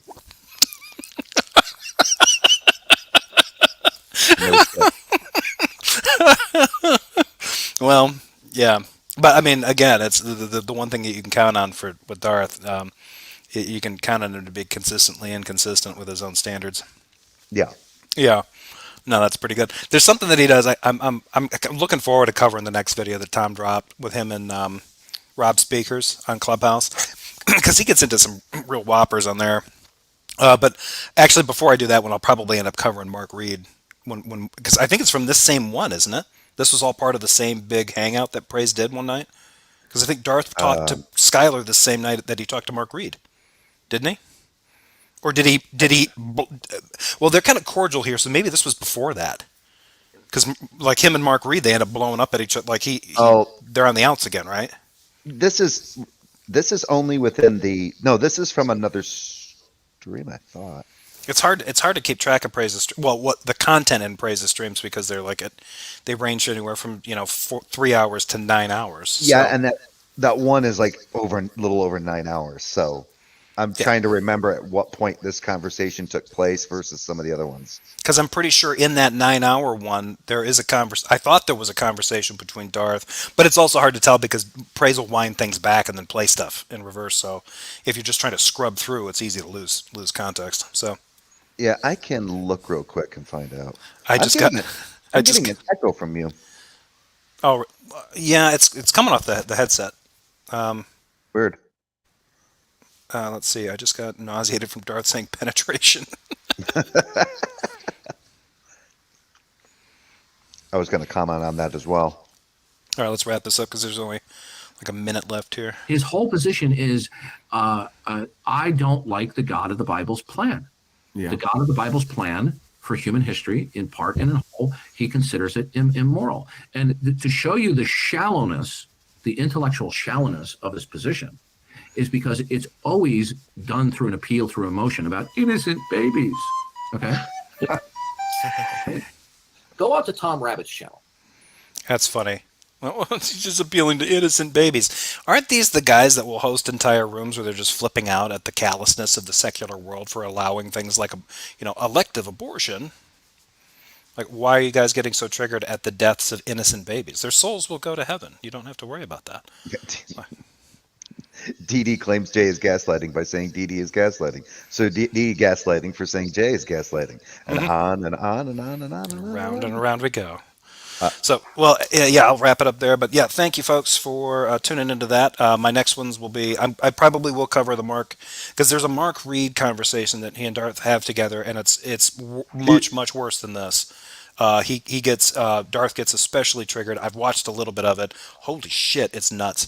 And then I think that's the one where I think because of that, or maybe something even more than that, I think he and Praise I Am are kind of on the outs from then on out. So or still are. So I looked it up. That conversation that you were looking at, that was 5 days ago on Praise's channel. The one with Mark Reed. No. The one with Mark Reed is more recent. This one that I was watching, then this one was Skylar Fiction that Tom Yeah, Rabbit based his stuff on. Was yeah, from 5 this- days ago. Okay. Yeah, I think then in the one with Mark Reed, where Mark Reed and Darth that's talk, that's the 9 hour one. that's the 9 hour one. They talk about this one, so he throws this one up on the screen. So, depending on how he's got it displayed, I was just scrubbing through it trying to get context, and it was a little hard to find. But the segment that I wanted to cover with just Mark and Darth Dawkins I don't think is that big. So It's all radiocarbon dating. oh man, I when he was doing that kind of stuff, and he was just like, well, how do you? I can't remember what he said. Like, can you have a rock younger than the element in it, or something like that? And I was just like, what on earth is he talking about? You look for specific elements and isotopes, and you need them to be contained in certain rocks. Certain things can't contain the isotope, right? You can't do radiometric dating on sandstone. It doesn't contain any of the isotopes you need to date them. You're looking for ones with a certain length of a half-life, right? They have a steady rate of decay.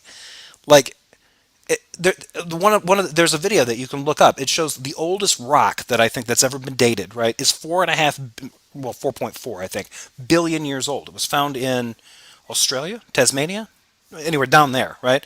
It's a chunk of zircon. And zircon's really good at holding, I think, isotope uranium-238 or 235, right? Whichever one has, it's one of the two, right? And that has a really long half-life, right? So they were able to date this rock at 4.4, 4.5 billion years old, right? And it's based on the fact that within that rock will contain those isotopes, and you can then check to see the rate of decay within the rock. That's the point. Like, and I what he know, was doing was just like absolutely like his explanation about, and then he gets into something about catastrophism versus but he like would he would uniformitarianism, and I'm like, what are you doing? yeah. But then Darth would come back and say, "Are those numbers based on conjecture?" Yeah, and by what standard are you putting those numbers out there, big boy? Like, oh god, here we go. Two, God wills it. Three, God wills it. Ha ha. I don't know what like. Do you need me to perform a magic trick every time I Well, like Darth, give a claim? well, didn't Darth kind of have this argument that with God, one and one can make three? Yes. Yeah, Yep. Yeah, he did. just like So, one and one and one and one and one make five. Wait, they do.